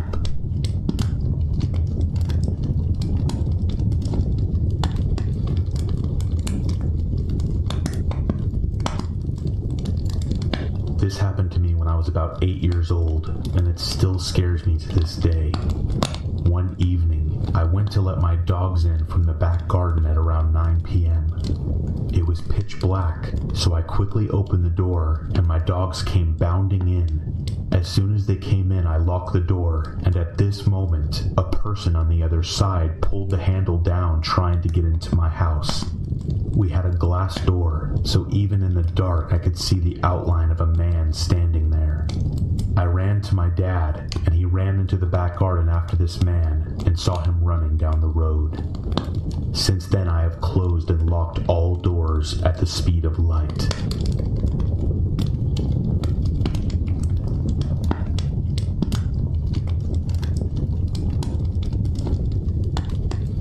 One of the scariest things I have ever heard was when I worked in retail. The store I worked at used to do layaway, and that was where I worked. Right by the layaway counter we had 3 bathrooms, a men's multi-stall, a women's multi-stall, and a family bathroom.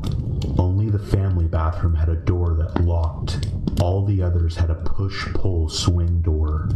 I was in the back cleaning up when I thought I heard screaming, so I walked out front by the counter. I heard more screaming. I was not sure at first where it was coming from.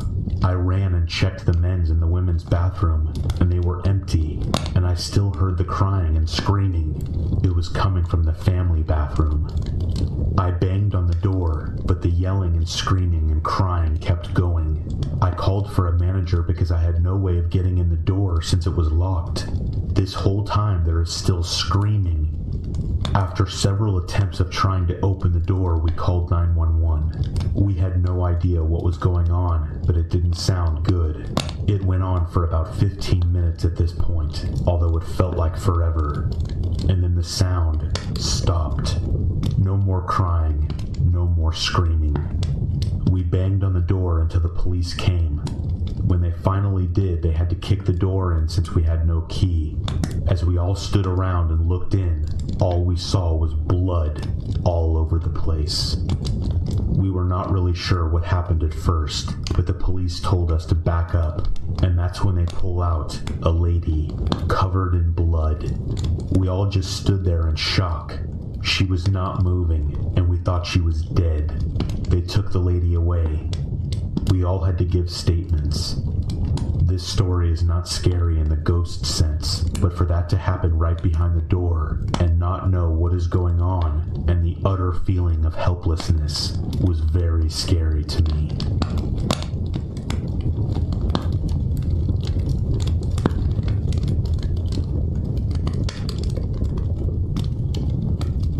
To really get my story, you have to have an understanding of my 3rd floor landing. There's a single set of stairs that lead up to it. Once on the landing, it's a T-shape with an office on the left, my bedroom to the right, and straight ahead is a bathroom with a shower. One night, at about 10 p.m., I'm taking a shower before I go to sleep. The glass panels on my shower is that concave, convex glass that blurs everything, so everything was blurred and unclear. As I'm taking a shower, I glance through the glass to the door to the bathroom, and I see a hand reach over to the light switch. All it did was hit the lights. That's it. No noise, no attack, nothing. It just turned off the lights.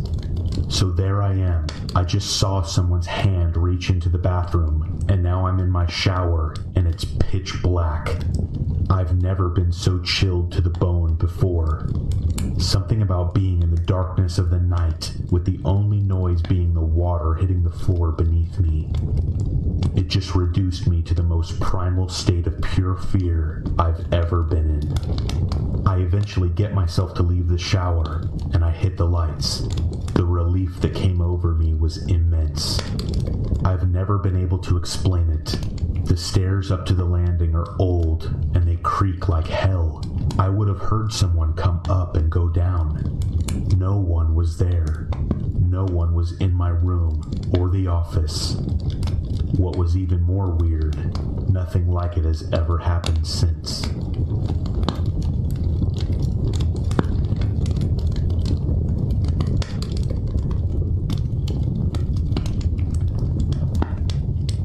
I work as a night janitor at the local high school. I would 95% of the time be the only one working the night shift. There wasn't really a need for more than one. I always start with the downstairs classrooms and then work my way up to the upstairs. The cafeteria, gym, auditorium, and nurse's office. Those were all the responsibility of the morning and afternoon guys. So, since I was always working alone, I would usually have radios set up in the hallways, playing loud music, like I did on this one night. The upstairs of the school was shaped like a U rather than an O, so to go around to the other side, there was only one way. I was mopping the floor in one of the classrooms when I noticed from all the way across the other side of the school, the lights to one of the classrooms turned on. The light wasn't left on. I always shut the lights off to any room I wasn't in. I stood there with chills running through my body. I saw someone walking over to the window. They stopped and stared straight over at me through the window. It was the most disturbing thing I had ever seen. I didn't know what to do. Run away? Confront them? Call the police? I got closer to the window. The person looking at me looked to be in their 30s or 40s. He raised his hand and began waving at me, slowly. I pulled the curtains to the classroom shut and then tried to catch my breath. When I pulled the curtains open slightly to look again, the light to the classroom across the school was off. My heart began to pound. I was sure he was on his way over to this classroom. At that moment, the option to run seemed best. And so I did. I ran into the hallway and down the stairs to the back door of the school. I didn't care about anything at that moment except my life. The security cameras in the school revealed that at some time in the middle of the night, the man emerged from the school basement and started wandering around. I got a closer look at the man's face, and it was disturbing. He was not a normal-looking man.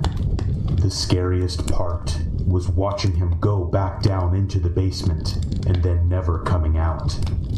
He was never found.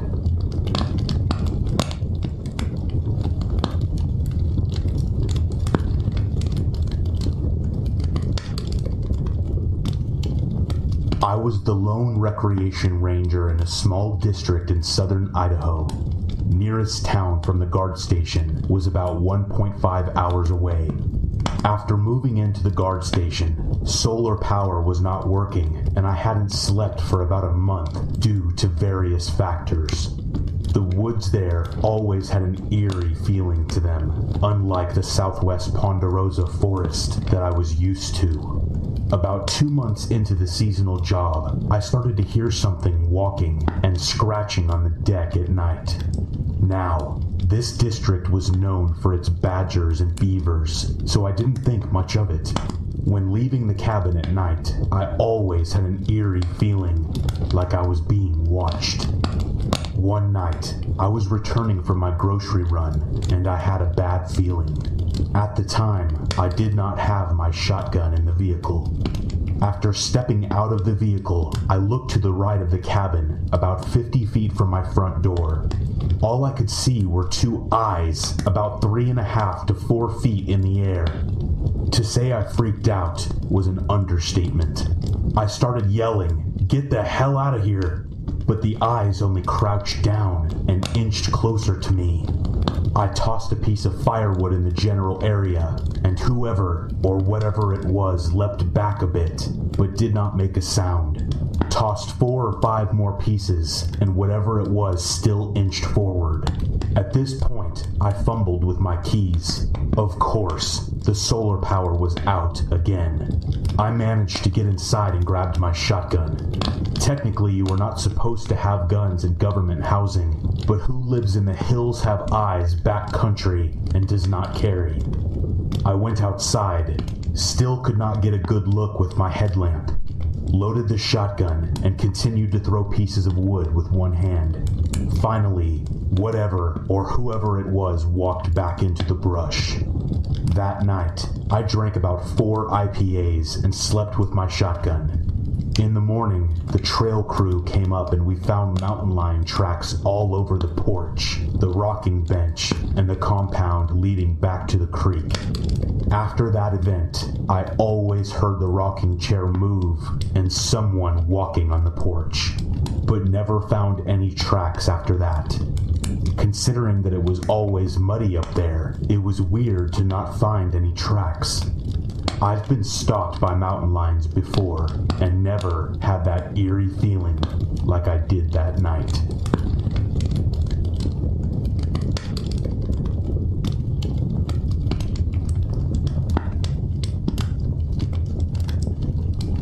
I used to work as a 911 operator in a relatively large metro area. One night, at around 3 a.m. or so, I answered a call from an elderly lady who said she didn't feel good. I tried to get more info about what was wrong. Chest pain, trouble breathing, headache, is she diabetic, etc. She gave me her address and phone number and said no one else was home, but the front door was unlocked so they could come in. I toned the call out as a general illness and kept trying to get more details. No matter what else I asked about what was wrong, all she would say is, "I just don't feel good. Can you send someone to help me?" After a few minutes, she said, "I'm gonna put the phone down for a minute. I need to go to the bathroom." I tried to get her to stay on the line with me, told her she can do whatever she needs to get ready, but I'd like to be able to stay in contact in case there's a problem. She said, "I'm gonna put the phone down. I'll just be a minute." I stayed on the line and asked for her every so often, but got no reply. A couple minutes passed, and then the fire department called on scene, so I just disconnected and didn't think much about it. I told them that the caller left the front door unlocked and that she was in the bathroom. A couple more minutes, and one of the firefighters called over the air with a weird tone and said, how exactly was this caller received?" I told them the call was first party from the patient's home phone approximately 8 minutes ago. He didn't respond over the air, but called the desk from his cell phone. On the phone, he said, "Are you sure this wasn't a third-party call from a family member or something?" I said, "Negative. Caller advised I don't feel good and said no one else was in the house. So the best of my knowledge, the caller is the patient. Have you made contact?" He responded, "Yeah, she was in the bathroom like you said, but she's probably been dead for about 12 hours. Cold to the touch, fully livid, full rigor mortis. We're gonna need a deputy out here." Afterwards, we pulled the tapes of the radio and phone calls and checked the timestamps, the address, the phone number, and went over everything again a few times to see if I missed something. I called them back in the morning after the shift to see if they had any more information, but they were just as weirded out as we were. The phone was still in the living room, and the patient was dead in the bathroom.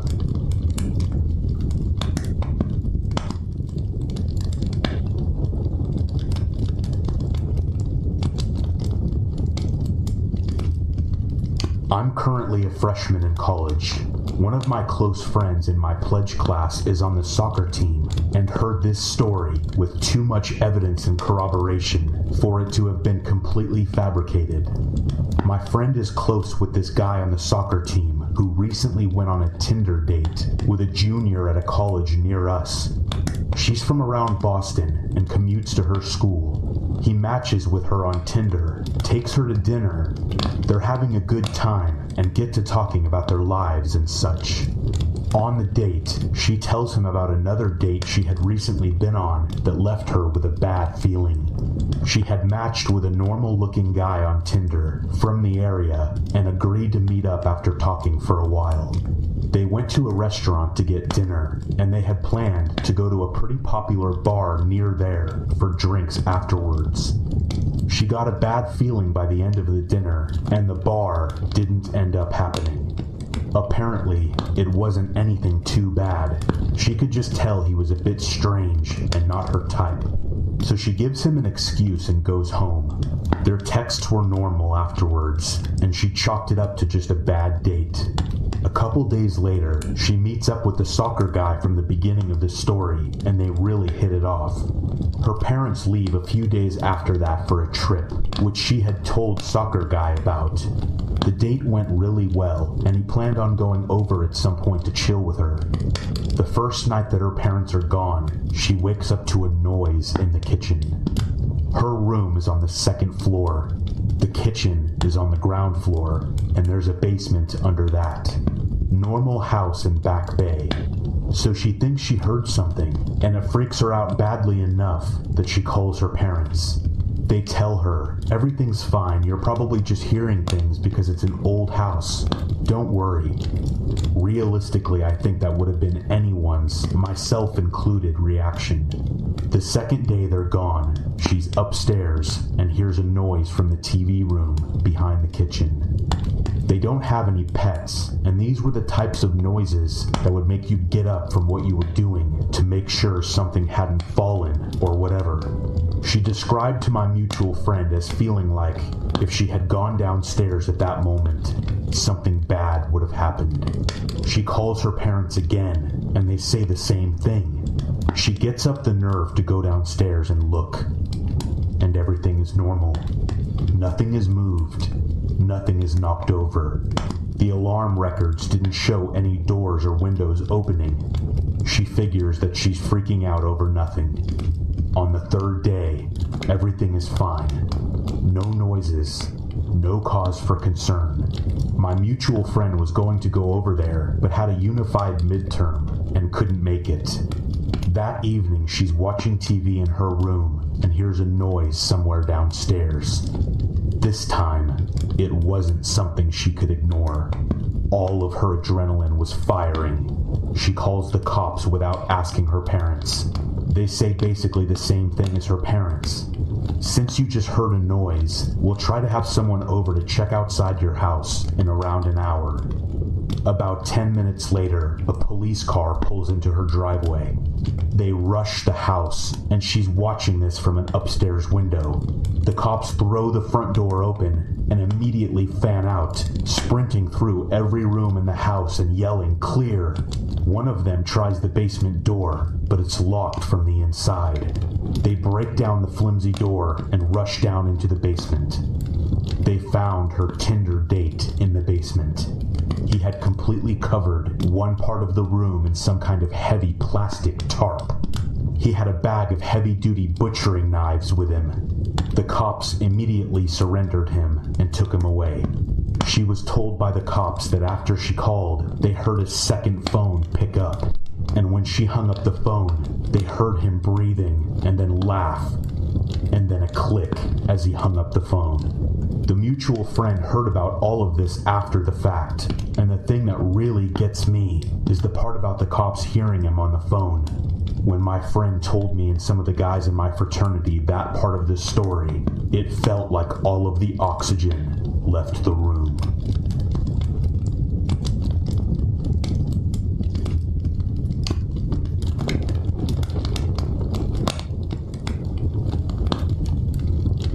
When I was 16 in the mid mid-90s, I got in a fight with an acquaintance while a whole bunch of us were hanging out at his house. Stupid fight. I can't remember what it was about, but I decided, screw it, I'm walking home. I lived about 5 miles away, but I didn't have a car, and since it was 2 a.m., there were no buses. I had to walk all the way home. In hindsight, my friends either didn't believe that I was really gonna do it, or were too startled by the sudden argument to realize what I was doing. I left the house and started walking. About a mile out, the suburban housing neighborhood melted into a main street with highway access. I started to notice a gray minivan was following me. It would follow me, pass me, turn a corner, and about 3 blocks later, it would do the same thing. It was very obvious that it was following me. I crossed over to the other side of the street, so I was walking the opposite of traffic flow, and thus no car could come up behind me. The van kept doing it on the other side of the street. About a mile later, there was a 24-hour grocery store with the lights on, but the parking lot was empty. I immediately crossed the parking lot and went to go inside. Just before I got to the doors, the minivan that had been following me pulled up into one of the parking spots. A guy called out from the driver's side and said, "I don't want you to walk over here. Just stay there and listen. I just wanted to let you know that I wasn't following you. I saw you walking a while back, but I also saw a guy following you and hiding behind the bushes. A couple of times you went to turn around or stopped. He got really close. When I saw it, I started to follow you both, just to make sure you were safe. Go inside the store and call someone to come pick you up, please. I haven't seen him since you crossed the street." He waited until I was inside the store and then pulled away. I didn't have anyone to call, so I let the night cashier know what was going on and hung out with her for about an hour, and then I was forced to leave. I've never forgotten this incident, or that man, whoever he was. During the walk, I never saw anyone, but I have never been more terrified walking alone at night, and I feel very confident that he saved my life that night.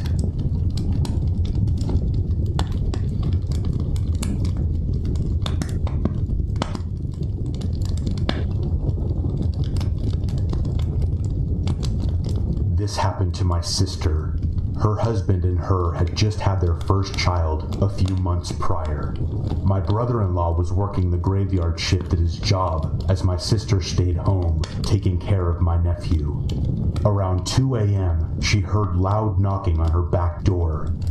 She went to go check it out and saw a lady banging on the door asking for my sister to let her in. The lady told my sister that her husband had just beat her and he was down the street and was looking for her. My sister was hesitant to let her inside since she had a newborn baby in the house and didn't want to interfere, so she told the lady that the best she could do was call the police for her. The lady told my sister to not call the police and to just let her in. This is where my sister got suspicious. She went to get her phone and called 911. When she went back to the door, the lady was gone.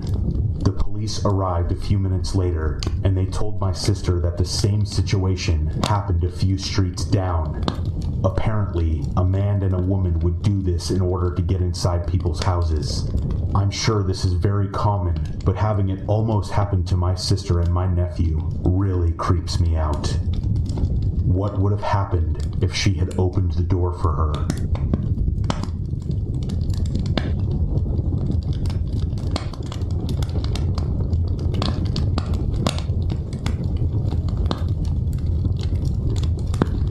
When I was around 16 years old, my rapidly growing family finally moved from the house I had spent my entire life in. As you would expect, we spent a lot of time fondly remembering things we used to do in that house as we were packing everything up. At some point, I decided to go into the downstairs closet with a flashlight and read. Something I used to do when I was a young kid to get some peace and quiet. Now, this is one of those deep closets that goes under the stairs. It went back around 8 feet and then had a left turn into a very low, maybe 3-foot high space. This space was largely occupied by a mountain of old blankets and stuffed animals. Of course, this is the most fluffy spot to sit and read. About an hour in, I shift a little to get comfortable, and I hear a low, slow, warped voice say, "You always make me happy." I flipped out, hit my head on the low ceiling, and practically broke the door down getting out. After hyperventilating and explaining to my family why there was no color left in my face, I went back to see what it was. It was an old stuffed bear from when I was about 3 or 4 years old that I happened to lean on just right to press his belly. When I pressed his stomach again, though, nothing. This poor bear that I hadn't played with since I was a toddler used the last of its power, used its dying breath to tell me that I made it happy. You make me happy too, little bear, when you're not making me piss myself.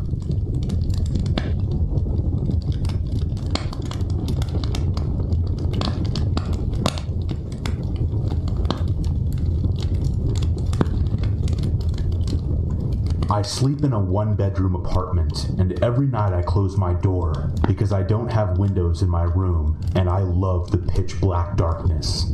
So I drift off and snooze for however long and then start to stir. I casually wake up as my eyes adjust to the darkness. I check my phone and lay it back down to sleep more. As I'm laying there, I open my eyes and see a face. It's in the doorway of my now cracked open bedroom door. It's at the height of a child. It took me a minute to really gather what I was looking at. I could only make out the roundness of the little face and the black, beady eyes. The lips were very shadowy, but still visible. It just kept sort of swaying ever so slightly, like it was trying to spy on me. And I just looked at it, and after a long time being fully exhausted, I fell asleep. I then woke up. It was morning. I gradually sat up, stretched, and then looked at my phone. Then I remembered the creepy face that I had just seen a few hours ago. I thought it was interesting that it must have been sleep paralysis, but that's never happened to me before. I then sat up and looked straight at my door, which was still cracked open. I never got up during the night. I remember that. And I always sleep with my door closed. I've told people this story, and they just tell me, yeah, right, or that's creepy. It was a weird situation. I can easily attribute the face to maybe still being sort of asleep, but the door slightly being open, that's something that I can't put my finger on.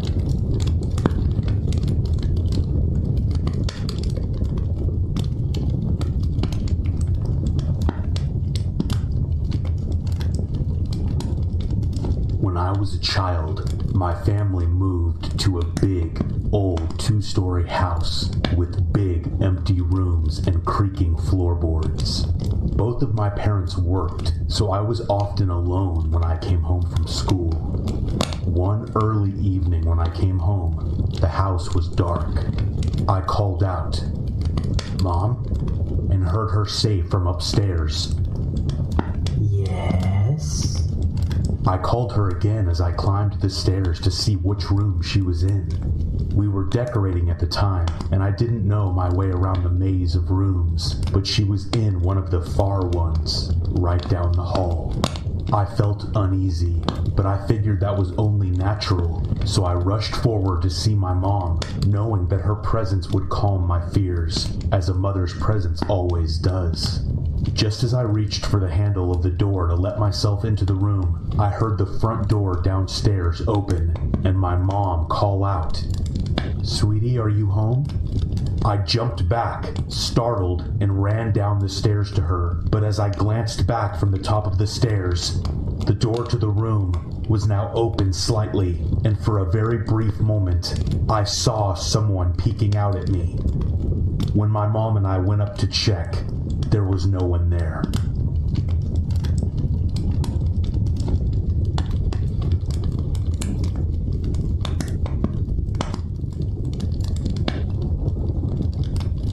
This happened when I was in college, 4 years ago. I went to a university that was very close to the ocean on the East Coast. I made friends with some people one weekend, and one guy in the group of people I met invited us to go out on his boat with him sometime. He described his boat to a bunch of people and was very proud to have it. It sounded like an expensive sailboat by the way he described it. I'm not really familiar with boats, and hadn't ever been on one other than a cruise ship when I was 11 years old. This guy said his parents bought it for him, and that made sense because he was known to be a spoiled rich kid. He was nice though, and the idea of cruising around some Saturday afternoon and drinking some beers sounded appealing. After that conversation, I saw him around in school, but didn't talk to him much, until one day he approached me in the library and asked if I still wanted to go sailing. I said sure, that sounded awesome, and he told me the following day he was going to go out onto the water and it would be a perfect opportunity. After a lengthy conversation about how sailing works and him assuring me that it was safe and that he had all of the proper training, I told him I would meet him at the docks the next morning. That night, my roommate asked me what I was doing for the weekend, and I told him that I made plans to go sailing. He freaked out on me and told me that he really wished that he could go too. My roommate and I were really good friends, and honestly, it sounded like way more fun if he was to join us. So I invited him to go, and that I was pretty sure that the other guy would be cool with it. The next morning, my roommate and I grabbed some coffee, and then went and grabbed some beers from the store to bring along with us on our voyage. We ate some breakfast and then headed over to the docks to meet the guy. We were pretty excited, and when we got there, we followed the direction he gave me and found his boat. It was a huge orange and white sailboat. We stood on the dock next to the boat looking at it, and when the guy popped his head up from somewhere, he immediately showed a look of concern on his face.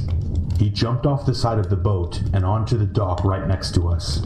He looked at my roommate and then at myself and asked, "Who is this?" I told him he was my roommate, that he was cool, and that he had asked if he could come along. I told him I didn't think he would mind.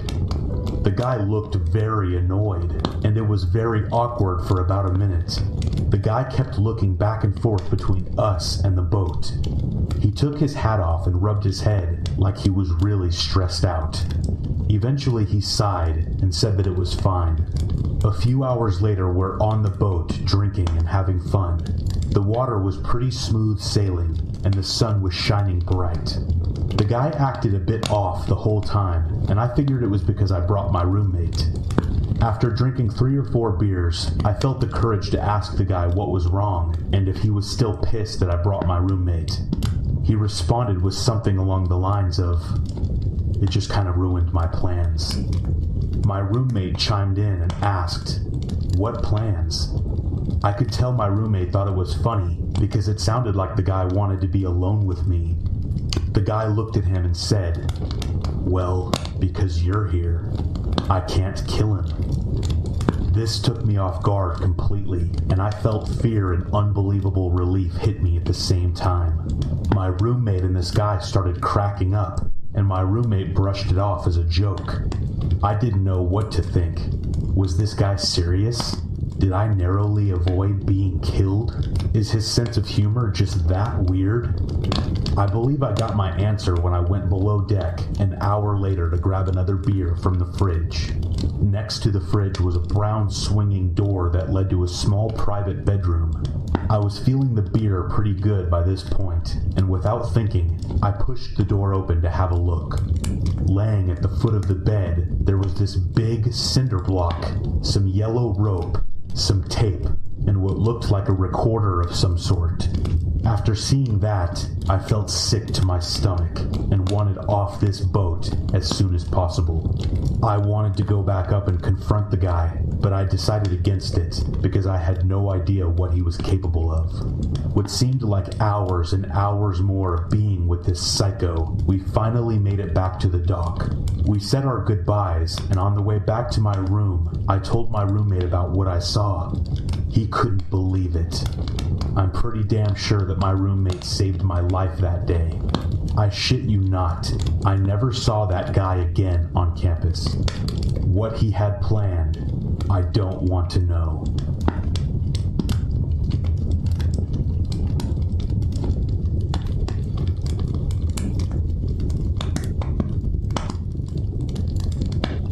I'm 28 years old, and this is the first time I've thought about this incident in detail because of how traumatizing it was.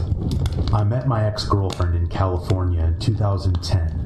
We had both lived there our whole lives, but decided to move to Maine a couple years after we started dating. She had flown to Maine on a business trip in 2012 and fell in love with everything about it. The small towns, the scenery, and the people. She came home and convinced me to pack up our whole lives and move there. And so we did. We saved up a bunch of money and rented a huge moving truck. The plan was for me to drive the moving truck across the country while she stayed behind 3 days to finish her classes at the local community college, which were due to end at that time. I would have just waited until her classes were finished, but we decided to take advantage of an incredibly good deal that we were offered from the company who provided the moving truck. She had a car that she had to drive there anyways, while I towed my car behind the moving truck. My brother came with me on the trip, helping me drive. The drive was obviously a very long one, and when my brother and I arrived in Maine, about 4 days after we had left, we were exhausted. After unloading the truck and sleeping for about 16 hours, we decided to visit the small town of Belfast, which was about 14 miles away from my new house. We ate some seafood at a little family-owned joint, rented a scary movie, and made the drive back to the house. My new house was literally in the middle of nowhere. During the day, the view of the lake in my backyard was amazing. The woods surrounding my house were awesome, and everything was really beautiful. At night, it was a different story. The house was incredibly creepy to be in. The whole house was surrounded with windows. You could not see anything looking out those windows at night, but I'm sure that if you were standing outside, you could quite easily see in. My brother had a flight booked back to California the following day, and we woke up very early in the morning to drive to Portland, where the airport was.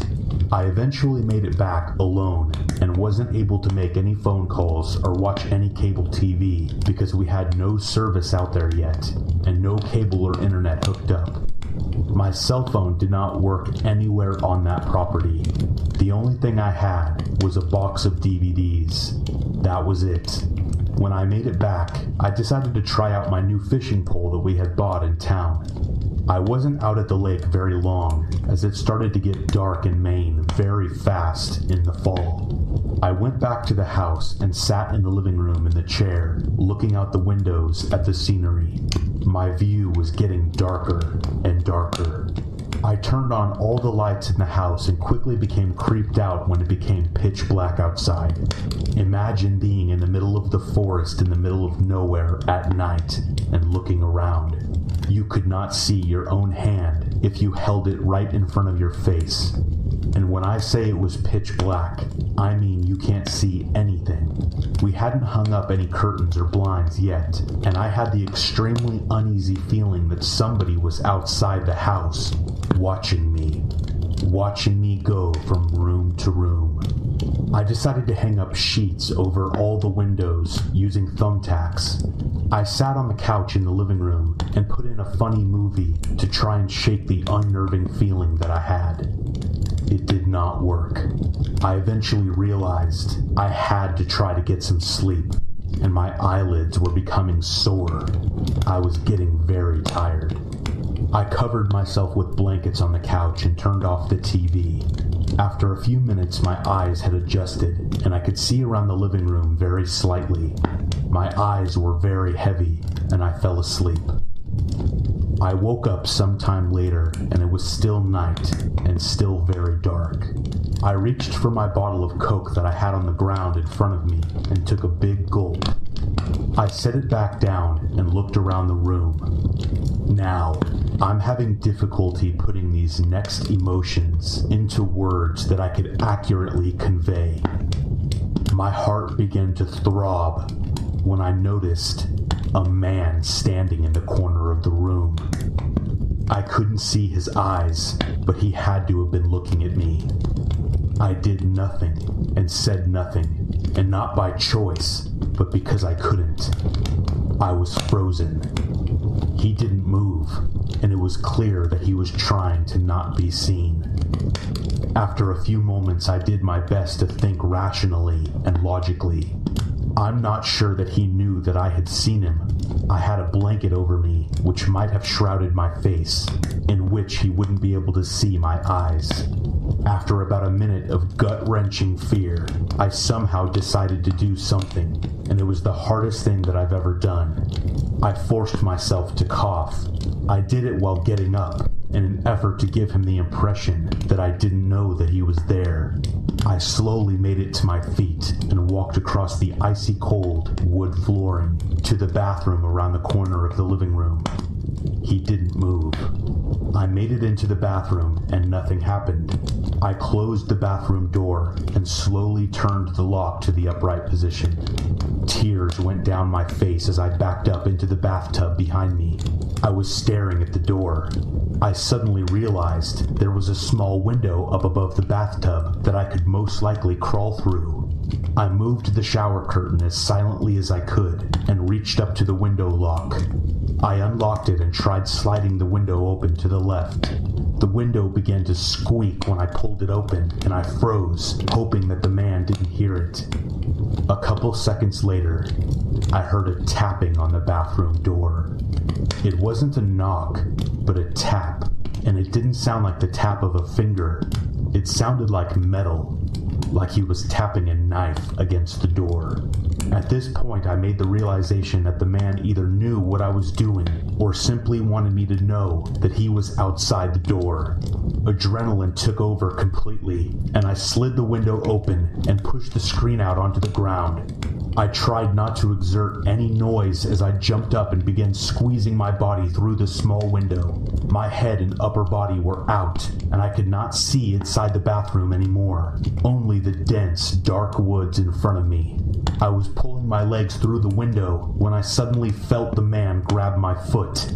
Directly after that, before I could even react, I felt my ankle be sliced open. I let out a noise of shock and surprise as I pulled out of his grasp and fell to the ground. I started heaving and felt as if my heart would explode. I stood up and looked around. I very quickly dashed out into the woods and fell to the ground, looking back at the house and the window to the bathroom. I felt my ankle, which was throbbing from pain, and brought my hand up to reveal it covered in slick blood. The deathly serious situation I was in became real and horrifying. I looked back at the house and suddenly saw the back door fly open. The man ran down the steps and started looking around into the darkness, searching for me. I became a statue on the ground and tried to control my breathing. He had a huge knife in his hand and was wearing all black. He was walking into the woods, but not near where I was laying. He was grunting, and soon after, I lost sight of him.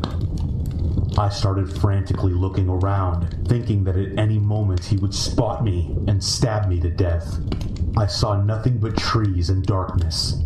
There was a bit of snow on the ground from a couple days before, and I was freezing and shaking at this point uncontrollably. About 10 minutes later, I saw the man walk out of the trees from where he entered and went back inside the house. I laid out there the rest of the night, and luckily, the sun started to rise only about an hour later. After the sun fully illuminated my surroundings, I felt as though the man had probably left, and I felt ready to move. I made it to my feet and walked around the house to the front. I saw that the front door was left wide open. I slowly approached it and looked inside. Nothing. I walked in a few steps and grabbed my car keys that were hanging on a hook by the front door. I ran back to my car and unlocked it, got inside, and started the engine. I backed out of the long driveway and drove to the little general store a few miles from my house. And this is where the story ends. I got away, and so did the intruder. My ankle was pretty badly cut, but it healed after a few months with no problems. I suffered minor pneumonia from being outside for the time that I had, but nothing too serious became of it. This incident has made sleep very difficult for me, but writing this has oddly enough made me somewhat drowsy. I think maybe I'll try to go to sleep right now. Thanks for listening.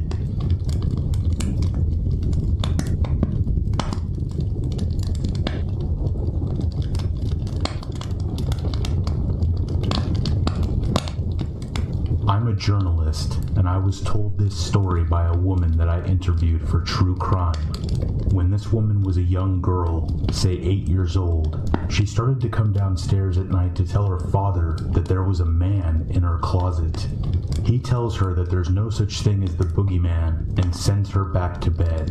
This happens on and off for like a week. Finally, he gets frustrated and walks her back to the room and says, "Look, I'll show you. There's nothing in your closet," and goes to open the door. It opens an inch, and then he feels someone slam it shut. Turns out there really was a man in her closet. This guy was a pervert who would come into the house every night and stare at the girl from the closet while she slept. The dad kicked the hell out of him, and the pervert went to prison for many years. I researched her story 20 years after this happened. The guy had just gotten out of jail, and no one knew where he was.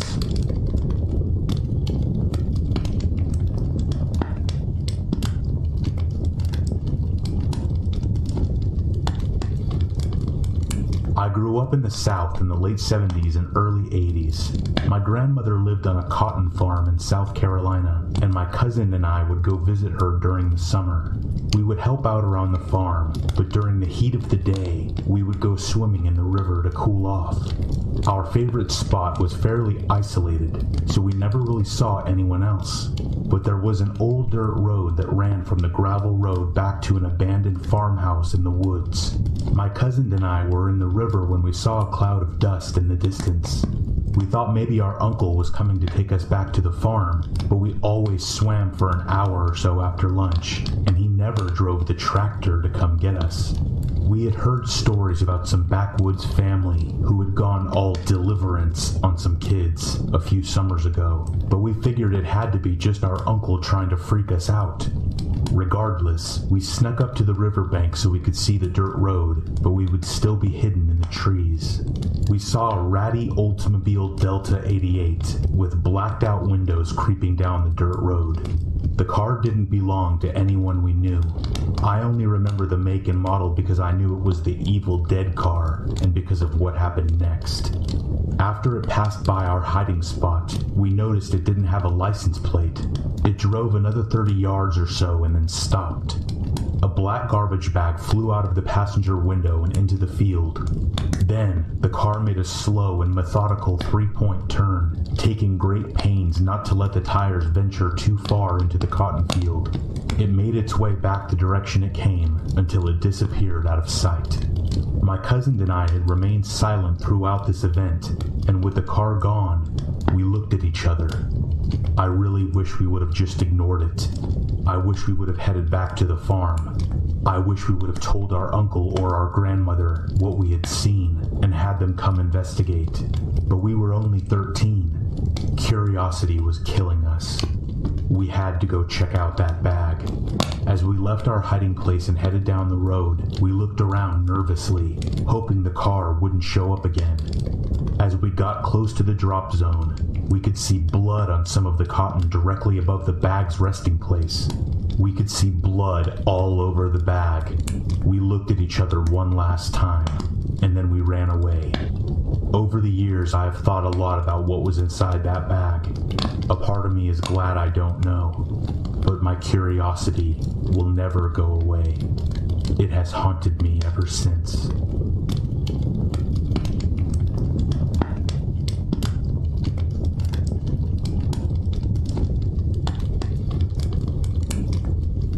This happened to me when I was a little kid, but no one was ever found in my basement. It was my first time staying home alone while my whole family was out at my brother's ball game. I was 13, I think. I'm on the phone with a friend of mine feeling so grown up when someone beeps in on the other line. I tell her that I'll be right back and click over. Then, the creepiest voice I have ever heard says, "Hello, little girl. I'm the man in your basement." Honestly, I laughed it off and just hung up thinking it was a prank call. I was pretty confident at my age, and my neighborhood was pretty safe, so I figured someone was just messing with me, knowing it was my first time home alone. They beeped in again, and so I clicked over and heard, "Don't hang up on me again." And the lights started flickering, and there was a banging under my feet. Our basement was actually just an area connected to the garage. I heard what sounded like footsteps coming up the garage steps to get into our kitchen. I kept trying to hang up and call the cops, but every time I tried, he was still on the phone. My friend told her parents what was happening, and they ran to the neighbor's house to call the police for me. I sat petrified with a butcher knife behind my front door because it was the only place in the house downstairs that couldn't be seen from a window.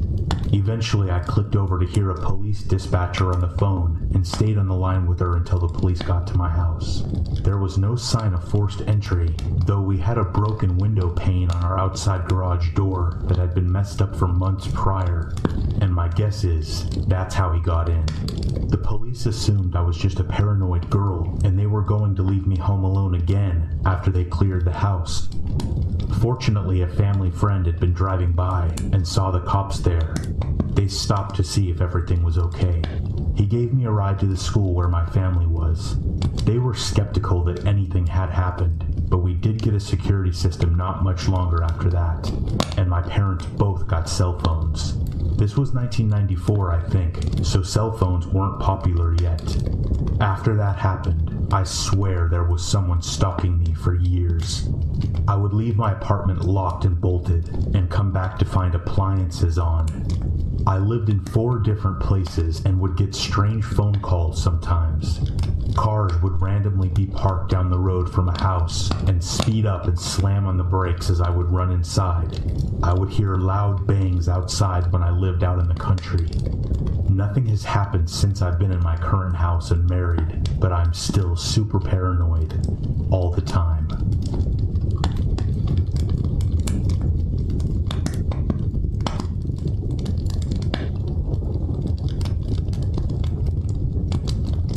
One night when I was about 7 years old, I went to sleep at around 9:30 and got into the second level of my bunk bed. I soon fell asleep, and then I woke up in the middle of the night to someone whispering, "No, no," repeatedly as if they were in pain. Thinking I had just imagined it, I tried to go back to sleep, and that's when I heard the creaking of the wooden boards on the stairs, slowly getting louder, and that whisper, "No, no." I knew it wasn't my parents because they were sleeping in the bed next to mine. Then I heard some screaming along with the footsteps coming up the stairs, and again the whisper, "No, no." I slowly got out of bed, crept toward the ladder to get to the floor, and I slowly began to crawl towards the bedroom door in the dark, which had a full view of the stairs, and I saw nothing moving in the dark nook of the stairs, but I now heard the whisper, "No, no," coming from the room upstairs, which nobody used. I silently crept toward the stairs, but I kept the lights off, and I began to creep down them so I could check the front door. Nothing was out of place, so I turned on the living room lights, and that's when I saw it for an instant. The silhouettes of 3 people outside the living room window, and then they were gone. I proceeded to turn on every light in the house, and then crawled into bed with my parents as I waited for it to be morning.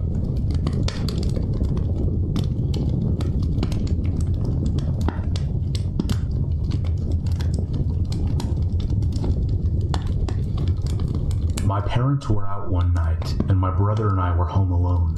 We were probably 12 and 10 years old at the time. There was a knock at the front door, and I hear a voice say, "Pizza." Initially thinking it was my father playing a joke, I instinctively went to open the door. When it hit me, that wasn't my dad's voice. "We didn't order any pizza," I said out loud. There was no reply, and no audible movement. I went to my bathroom window, which allows some vision of the footpath leading from the front of our property to the front door, but you can't see the door itself. So we waited for about 15 minutes, clutching a baseball bat and some ornamental fireplace poker, until finally the guy moved away from the door and walked away. It was just some guy with dark hair and a ponytail, a long dark coat, and no pizza.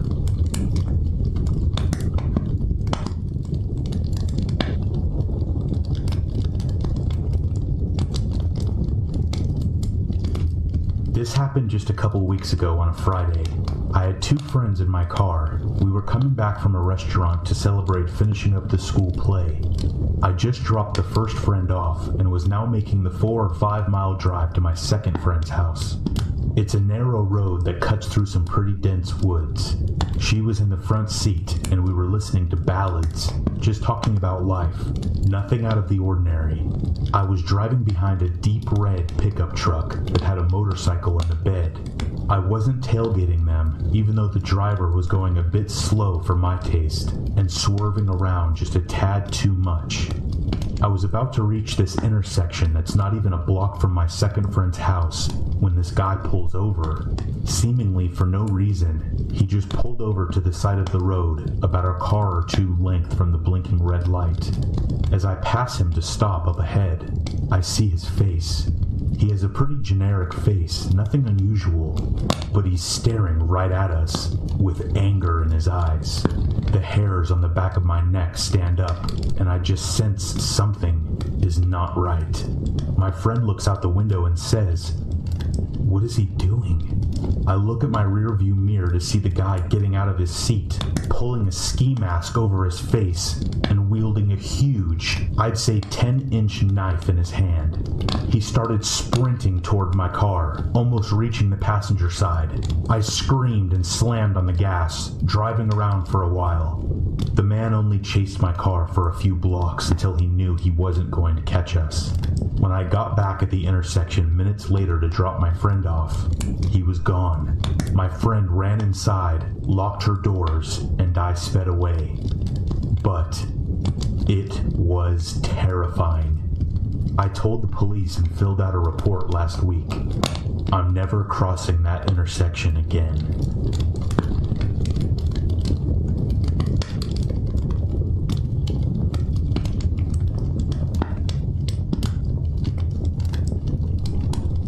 When I was a teenager in Colorado Springs, we all used to crawl through this small tunnel that was directly under the interstate to get back and forth from our neighborhood without having to jump fences and run across the highway. One drunken night alone, I was on my way home about 2 or 3 a.m. I came out of the tunnel only to find myself face to face with this huge Rottweiler staring at me. I was in shock for a second. My stomach dropped. Instinctively, I started yelling at the dog to go home. He just stood there glaring at me, and every step I slowly took trying to get away, he would bark and growl, showing his teeth. So I started stomping toward him in a dominant way, yelling at him to go away. He turned and took steps back, but still proceeded in barking and growling. I stupidly, drunkenly started to power walk away. I then heard his feet running towards me as I had my back turned. He was right behind me when I turned around. I fell backwards, and when I looked up, he was gone, as if I had imagined the entire thing. To this day, I don't know if the dog was somebody's pet or what. I didn't hear him running away after I fell, so I will never know just what the hell happened.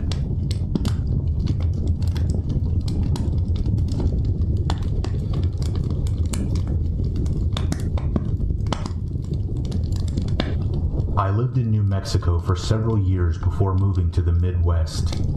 My friend Amy and I would spend many days exploring the remote corners of New Mexico, discovering abandoned ghost towns and enjoying the quiet, desolate beauty of the desert.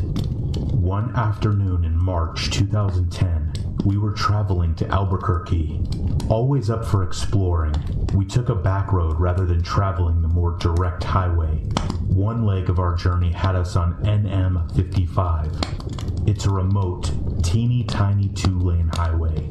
We loved those types of roads, up until this day. This part of New Mexico is flat and desolate desert. You can see for miles, and there is virtually nothing except dirt and rock between towns, and towns can be miles apart. So we were on NM 55 going north. We saw a white pickup truck ahead of us going the same direction. Suddenly, he stopped his truck sideways in the middle of the highway, blocking both lanes. We were about a mile away from him, and as we got closer, we began to feel uneasy. We could see no reason for him to do this. We were the only other vehicle out there, and we began wondering if we should turn around rather than come up to him and have to stop. We were about a half a mile away from him when he pulled over to the opposite side of the highway, but his truck was still pointed the direction we were going. We tried to relax a little. Surely this guy was a rancher or something. Maybe he was checking something on his land. As we passed him, we noticed a few things. One, there was only one person in the truck, a middle-aged guy who never took his eyes off of us. And two, he was talking into a walkie-talkie. A few seconds after we passed him, he pulled back onto the highway and started following us, but he never got too close. He would get within a car length away, and then drop back a little, and then speed back up again to a car length away. We were getting nervous. We realized how alone we really were. We had seen no other traffic on that road, and we hadn't told anyone about our great idea to take this detour.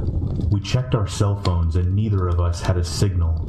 Typical for remote New Mexico, but scary given our present situation. Amy was driving and speeding up while I frantically checked the map, hoping to find a road that would have more traffic. There was no other road. We had to travel this one to get to the next town, which was Mountain Air. Turning around to go back the other way didn't seem like a good option either. After a few minutes, we saw another pickup truck coming towards us. He was going very, very slowly. Maybe 20 miles per hour, if that. This pickup truck was old and beat up, whereas the one behind us was new. Amy had us up to 75 miles per hour, which wasn't typical for us on these 55-mile-per-hour highways, and we blew by the old pickup. As we passed it, we saw that it was another middle-aged guy, and he was also talking into a walkie-talkie. After the white pickup passed him, he pulled a U-turn and pulled in behind it. As we watched all of this, we could see the guy in the white pickup truck talking into his walkie-talkie. No doubt these two knew each other. We were being deliberately followed, and for the first and only time in my life, I felt like my life was in danger. They stayed right behind us. We watched for obstacles in the road. We truly thought old beat-up pickup guy had set up a trap in the road and our vehicle would be disabled somehow. We talked about driving into the fields. We were in an SUV, but this was very obviously their territory, and we were afraid of what would happen if we went off-road and got cornered. So we stayed on